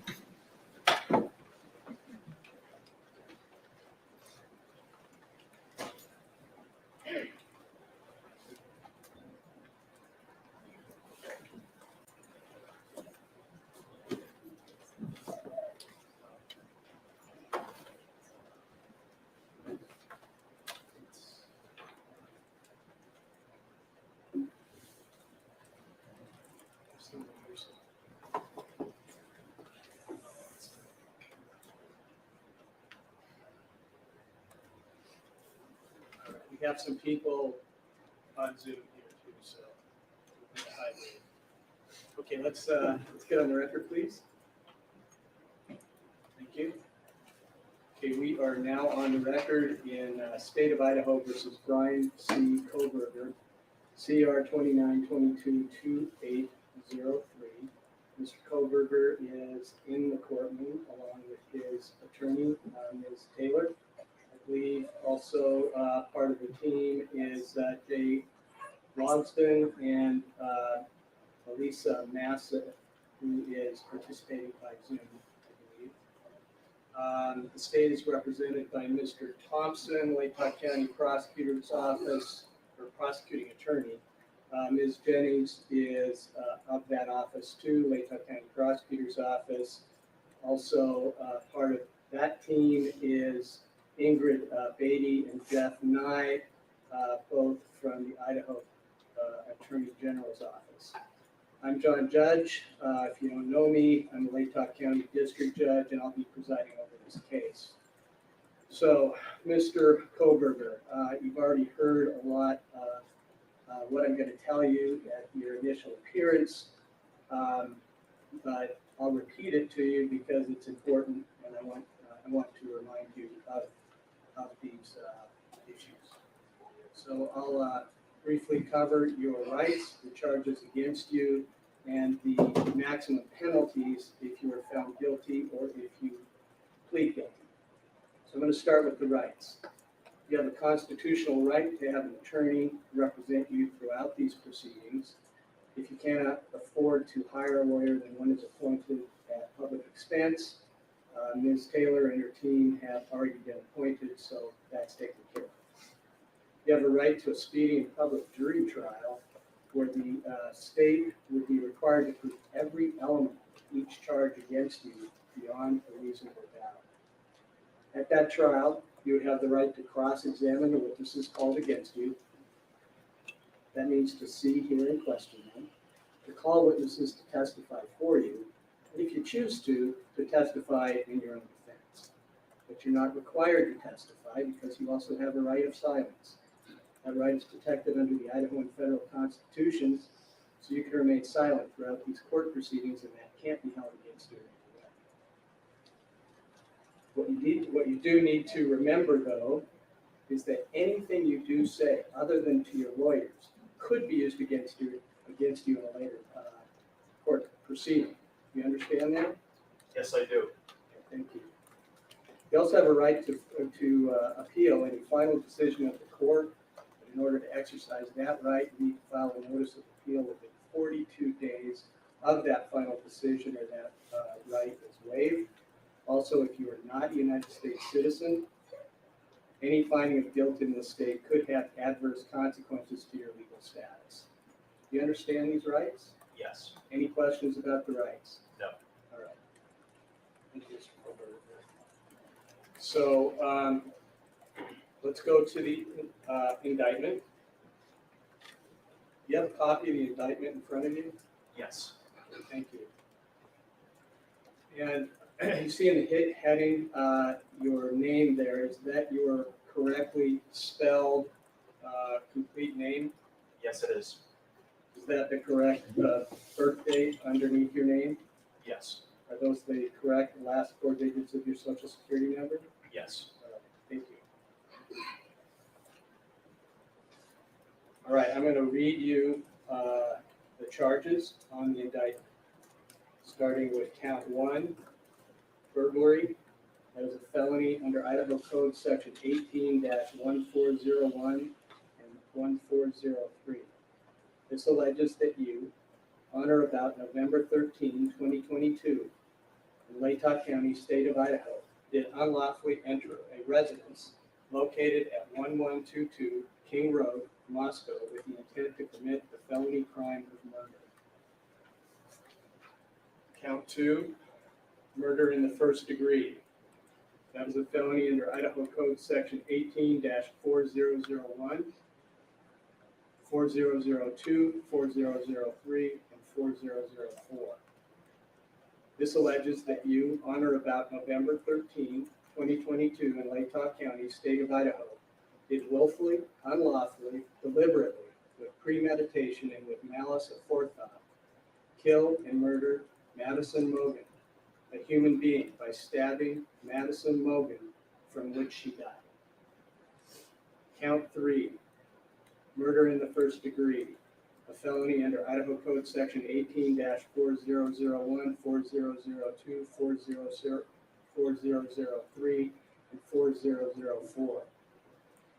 This alleges that you, on or about November 13, 2022, in Latah County, state of Idaho, did willfully, unlawfully, deliberately, with premeditation, and with malice aforethought, kill and murder Kayla Gonsalves, a human being, by stabbing Kayla Gonsalves, from which she died.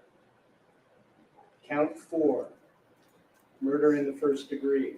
That's a felony under Idaho Code Section 18-4001, 4002, 4003, and 4004. Alleging that you, on or about November 13, 2022, in Latah County, state of Idaho, did willfully, unlawfully, deliberately, with premeditation and with malice aforethought, kill and murder Zaina Kernodal. Excuse me. This is hard. I'm sorry. Zaina Kernodal, a human being, by stabbing Zaina Kernodal, from which she died. Count 5, murder in the first degree. This is a felony under Idaho Code Section 18-4001, 4002, 4003, and 4004. This alleges that you, on or about November 13, 2022, in Latah County, state of Idaho, did willfully, unlawfully, deliberately, with premeditation, and with malice aforethought, kill and murder Ethan Chapin, a human being, by stabbing Ethan Chapin, from which he died. This is signed on May 16, 2023, by the presiding grand jury. So now I'm going to go to the maximum penalties of each charge, starting with count 1, burglary, minimum 1 year, in up to 10 years in imprisonment, fine of up to $50,000, or both fine and imprisonment, restitution for the victim's economic losses resulting from the crime. For counts 2, 3, 4, and 5, murder in the first degree, maximum penalties, life in prison, or the death penalty. Fine of up to $50,000, or both fine and life in prison, or the death penalty. Restitution for the victim's economic losses resulting from the crime. Also, additional fine of up to $5,000 to be paid directly to the victim's families. If you are found guilty or plead guilty on each charge, and the maximum sentences are imposed consecutively, that means one right after the other, you could be facing 10 years in prison, followed by 4 consecutive life sentences or death penalties, fines of up to $200,000 and $20,000 to be paid directly to the families, with any restitution resulting from the crimes.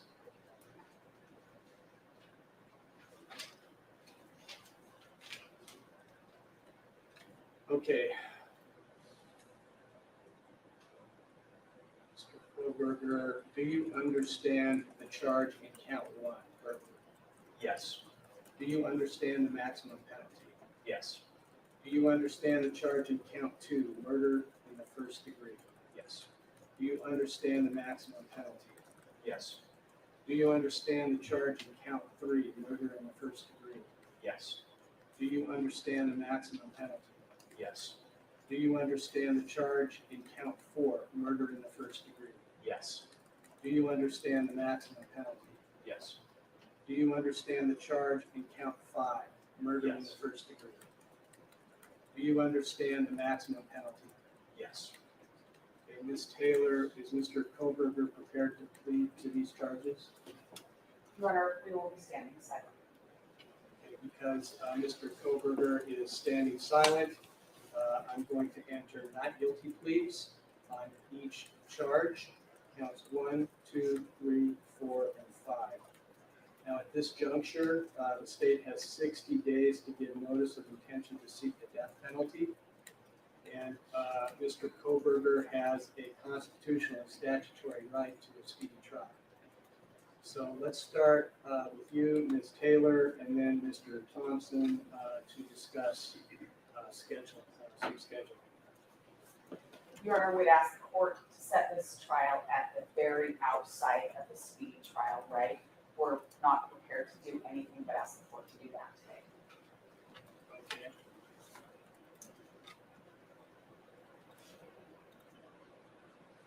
Have we counted out when that will be?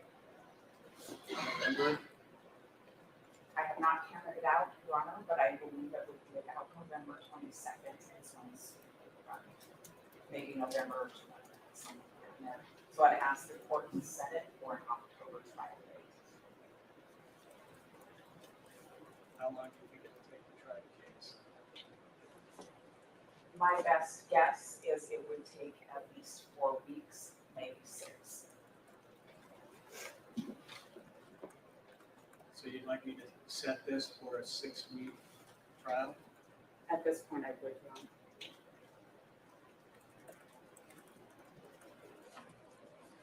Well,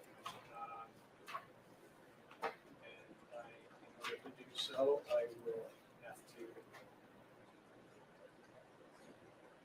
get rid of some of the other 3 trials I have, but this is more critical and more important.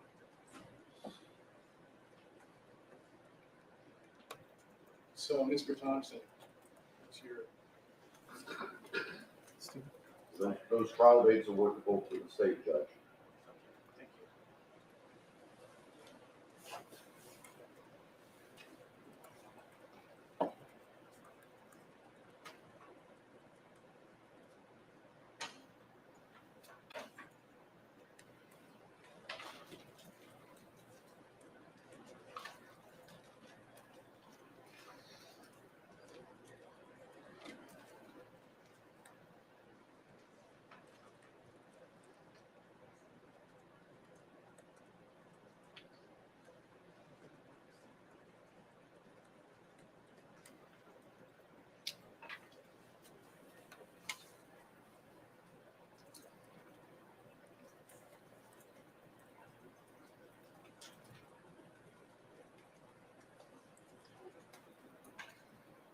About October 2nd, starting.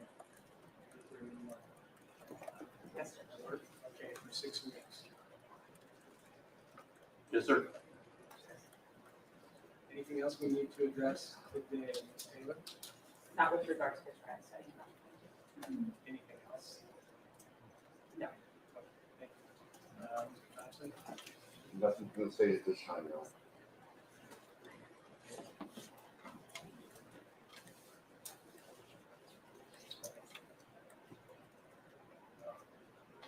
All right. So with that,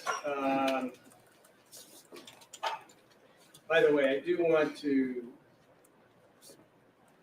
let everybody know, if they don't already know this, that once the grand jury issued the indictment, preliminary hearing scheduled to start on June 26th was no longer needed and was vacated. So some people are confused about that. So I thank counsel and the media and the public for your attention and respect. So we are adjourned. Thank you.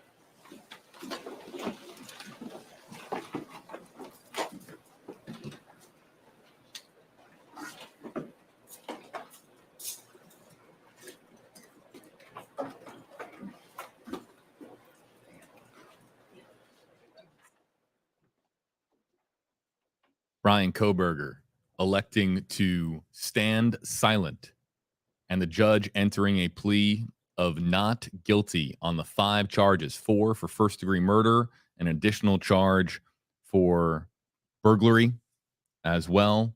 JB Buno, WFLA senior investigator Walt Buteau here with you live in the WFLA Now Stream Center. We're really going to hone in now on your reaction, folks, your comments. We use our hashtag system here in the Stream Center. So if you use hashtag HeyWalt, hashtag HeyJB, I think Jennifer Coffindaffer might still be hanging around. She's invited to pop back on whenever she'd like. I see her in the corner of my screen as well. But either any of the hashtags on your screen, and we can bring up your questions, your comments. Well, I want to give you the opportunity to react here first. I have a couple of things to point out as well. But let's start with you. Well, I'll tell you, I don't know if confidence is the right word, but he definitely answered the judge's questions.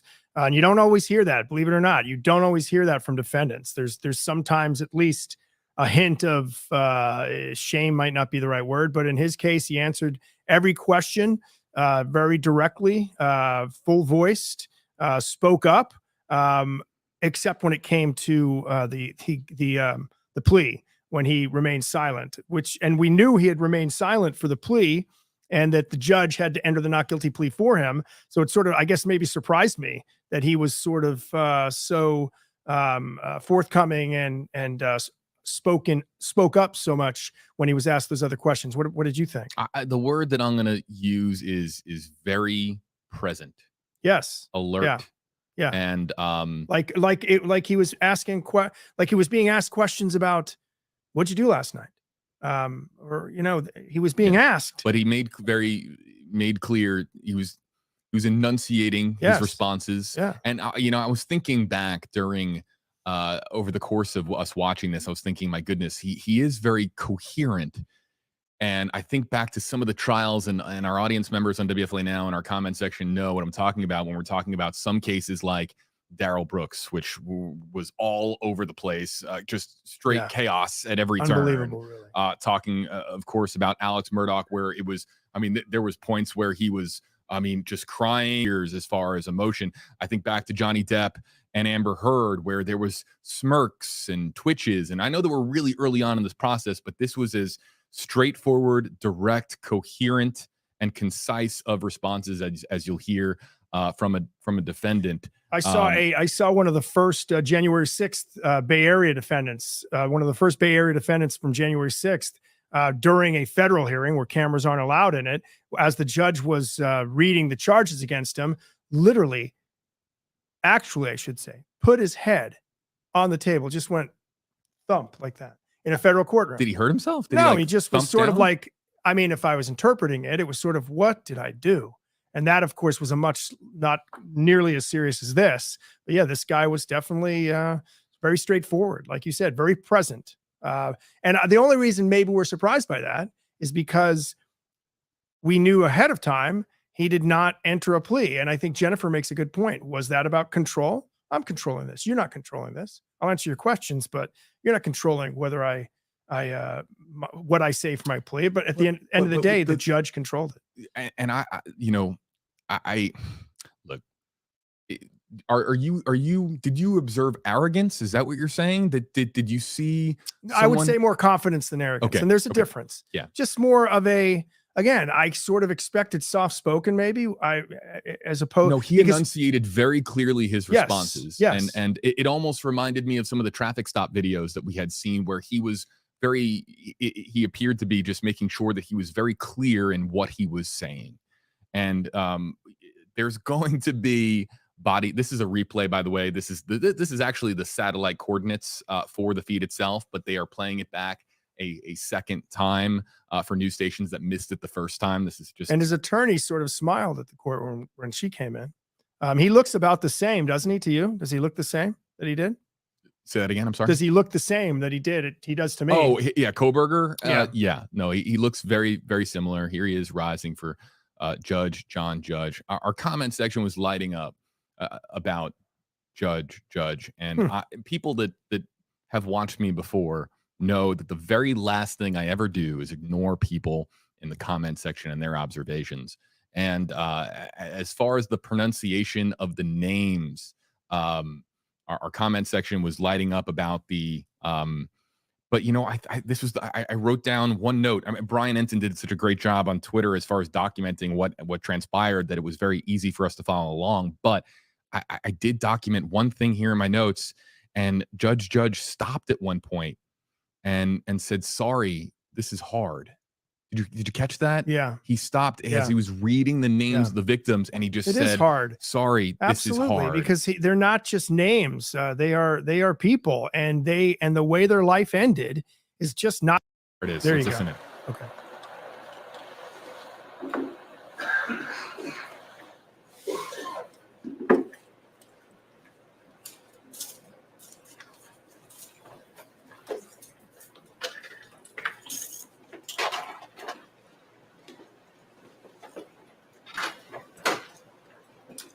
All rise. Thank you very much. Please be seated.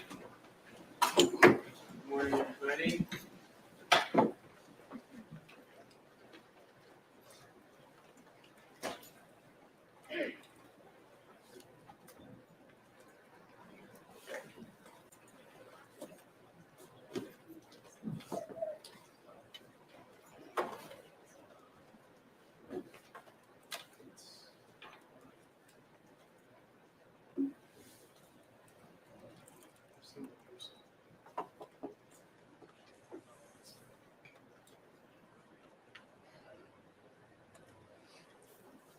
We have some people on Zoom here too, so we're gonna hide it. Okay, let's get on the record, please. Thank you. Okay, we are now on the record in State of Idaho versus Bryan C. Kohberger, CR 29222803. Mr. Kohberger is in the courtroom along with his attorney, Ms. Taylor. I believe also part of the team is Jay Logston and Elisa Massa, who is participating by Zoom, I believe.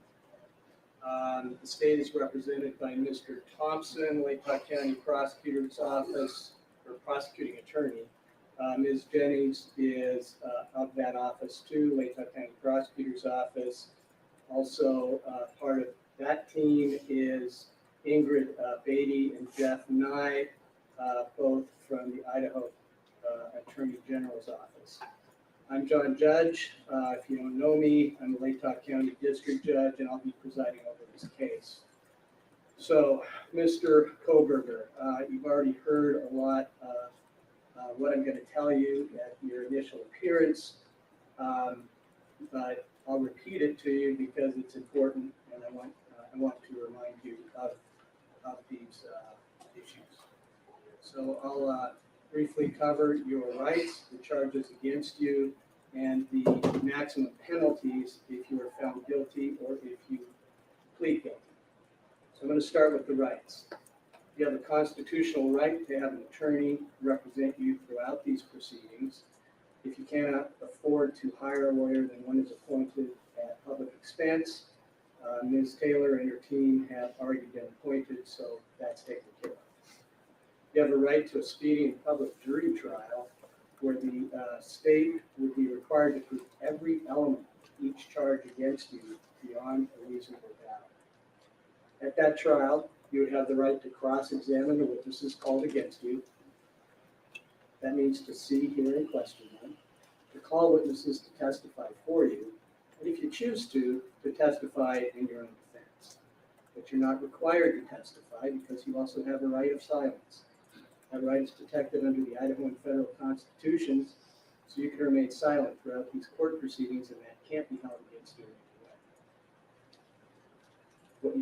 What you do need to remember, though, is that anything you do say, other than to your lawyers, could be used against you in a later court proceeding.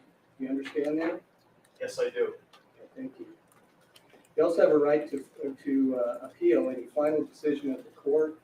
In order to exercise that right, you need to file a notice of appeal within 42 days of that final decision, or that right is waived. Also, if you are not a United States citizen, any finding of guilt in this state could have adverse consequences to your legal status. Do you understand these rights? Yes. Any questions about the rights? No. All right. So let's go to the indictment. You have a copy of the indictment in front of you? Yes. Thank you. And You see in the hit heading, your name there, is that your correctly spelled complete name? Yes, it is. Is that the correct birth date underneath your name? Yes. Are those the correct last four digits of your social security number? Yes. Thank you. All right, I'm going to read you the charges on the indictment, starting with count 1, burglary. That is a felony under Idaho Code Section 18-1401 and 1403. This alleges that you, on or about November 13, 2022, in Latah County, state of Idaho, did unlawfully enter a residence located at 1122 King Road, Moscow, with the intent to commit the felony crime of murder. Count 2, murder in the first degree. That is a felony under Idaho Code Section 18-4001, 4002, 4003, and 4004. This alleges that you, on or about November 13, 2022, in Latah County, state of Idaho, did willfully, unlawfully, deliberately, with premeditation and with malice aforethought, kill and murder Madison Mogan, a human being, by stabbing Madison Mogan, from which she died. Count 3, murder in the first degree, a felony under Idaho Code Section 18-4001, 4002, 4003, and 4004. This alleges that you, on or about November 13, 2022, in Latah County, state of Idaho, did willfully, unlawfully, deliberately, with premeditation and with malice aforethought, kill and murder Kayla Gonzalez, a human being, by stabbing Kayla Gonzalez, from which she died. Count 4, murder in the first degree. That's a felony under Idaho Code Section 18-4001, 4002, 4003, and 4004. Alleging that you, on or about November 13, 2022, in Latah County, state of Idaho, did willfully, unlawfully, deliberately, with premeditation and with malice aforethought, kill and murder Zaina Kernodal. Excuse me. This is hard. I'm sorry. Zaina Kernodal, a human being, by stabbing Zaina Kernodal, from which she died. Count 5, murder in the first degree. This is a felony under Idaho Code Section 18-4001, 4002, 4003, and 4004. This alleges that you, on or about November 13, 2022, in Latah County, state of Idaho, did willfully, unlawfully, deliberately, with premeditation and with malice aforethought, kill and murder Ethan Chapin, a human being, by stabbing Ethan Chapin, from which he died. This was signed on May 16, 2023 by the presiding grand jury. So now I'm going to go to the maximum penalties of each charge, starting with count 1, burglary, minimum 1 year, up to 10 years in imprisonment, fine of up to $50,000 or both fine and imprisonment, restitution for the victim's economic losses resulting from the crime. For counts 2, 3, 4, and 5, murder in the first degree, maximum penalties, life in prison or the death penalty. Fine of up to $50,000 for both fine and life in prison or the death penalty. Restitution for the victim's economic losses resulting from the crime. Also, additional fine of up to $5,000 to be paid directly to the victim's families. If you are found guilty or plead guilty on each charge, and the maximum sentences are imposed consecutively, that means one right after the other, you could be facing 10 years in prison, followed by 4 consecutive life sentences or death penalties, fines of up to $200,000 and $20,000 to be paid directly to the families with any restitution resulting from the crimes.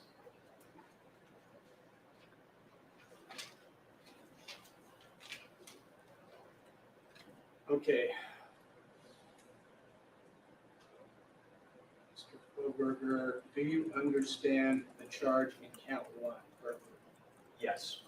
Do you understand the maximum penalty? Yes. Do you understand the charge in count 2, murder in the first degree? Yes. Do you understand the maximum penalty? Yes. Do you understand the charge in count 3, murder in the first degree? Yes. Do you understand the maximum penalty? Yes. Do you understand the charge in count 4, murder in the first degree? Yes. Do you understand the maximum penalty? Yes. Do you understand the charge in count 5, murder in the Yes. first degree? Do you understand the maximum penalty? Yes. Okay, Ms. Taylor, is Mr. Kohberger prepared to plead to these charges? Your Honor, we will be standing silent. Okay, because Mr. Kohberger is standing silent, I'm going to enter not guilty pleas on each charge, counts 1, 2, 3, 4, and 5. Now, at this juncture, the state has 60 days to give notice of intention to seek the death penalty. And Mr. Kohberger has a constitutional and statutory right to a speedy trial. So let's start with you, Ms. Taylor, and then Mr. Thompson to discuss some scheduling. Your Honor, we'd ask the court to set this trial at the very outside of the speedy trial, right? We're not prepared to do anything but ask the court to do that today. Okay.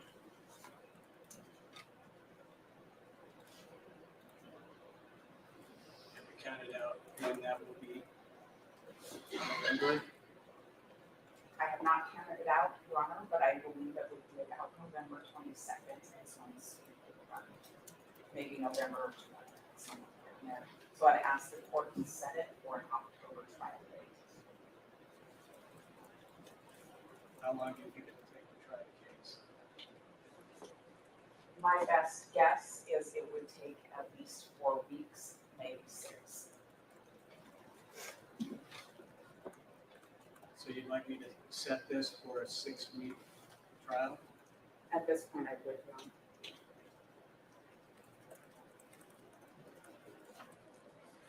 Well, and in order to do so, I will have to get rid of some of the other 3 trials I have, but this is more critical and more important.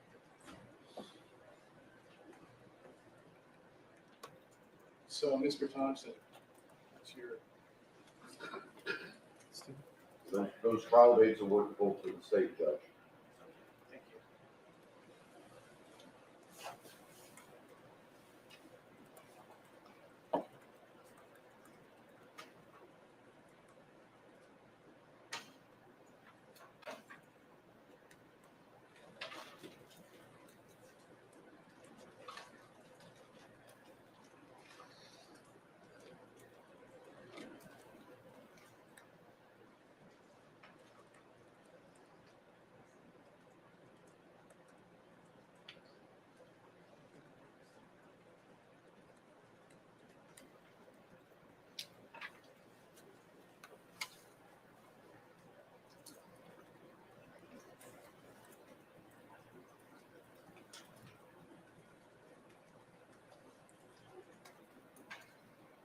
About October 2nd, starting at 3 in the morning.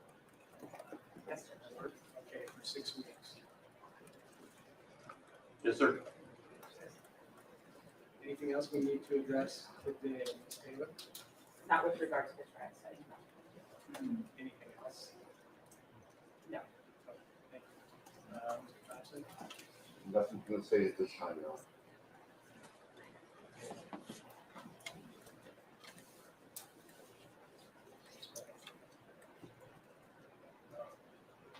All right. So with that, By the way, I do want to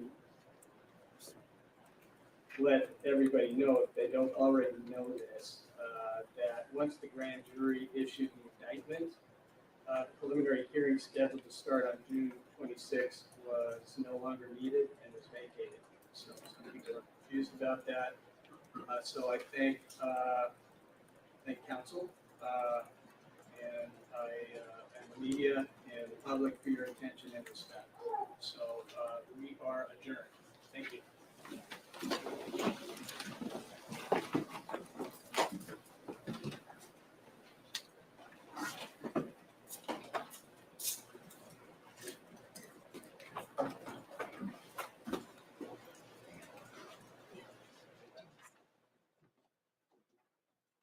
Bryan Kohberger electing to stand silent, and the judge entering a plea of not guilty on the 5 charges, 4 for first-degree murder, an additional charge for burglary as well. JB Buno, WFLA senior investigator Walt Buteau here with you live in the WFLA Now Stream Center. We're really going to hope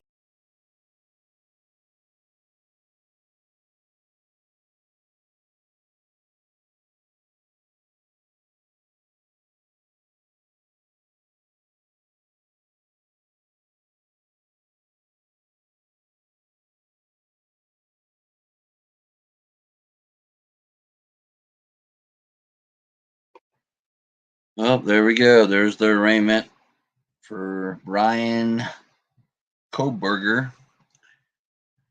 And yeah, he didn't do a plea at all. He just stood there after answering all the judge's questions for all the charges, and he just stood there, and the judge automatically puts in a not guilty plea if defendant doesn't state guilty or not guilty.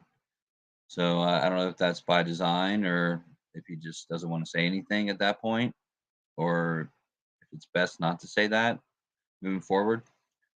But it looks like he didn't waive his right to a speedy trial, so they set it for October for the preliminary stuff, and we'll see where it goes from there. I mean, his defense either knows something we don't and can prove something, or they're hoping to rush through so the prosecution doesn't have enough time to make a really solid case, or maybe get everything together that they would like to get together, or they're hoping to rush it through to maybe get some error somewhere and they could do an appeal on, or get the case thrown out altogether. Who knows? Yeah, they got to be doing it for a reason. It would only make sense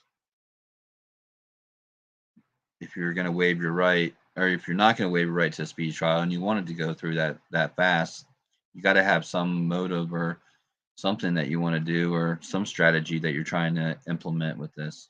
So we'll see what happens, and I'll follow up next time it goes back to court, or if there's any other major news, I'll make a video. Thanks everybody for coming in. See you next time. Peace.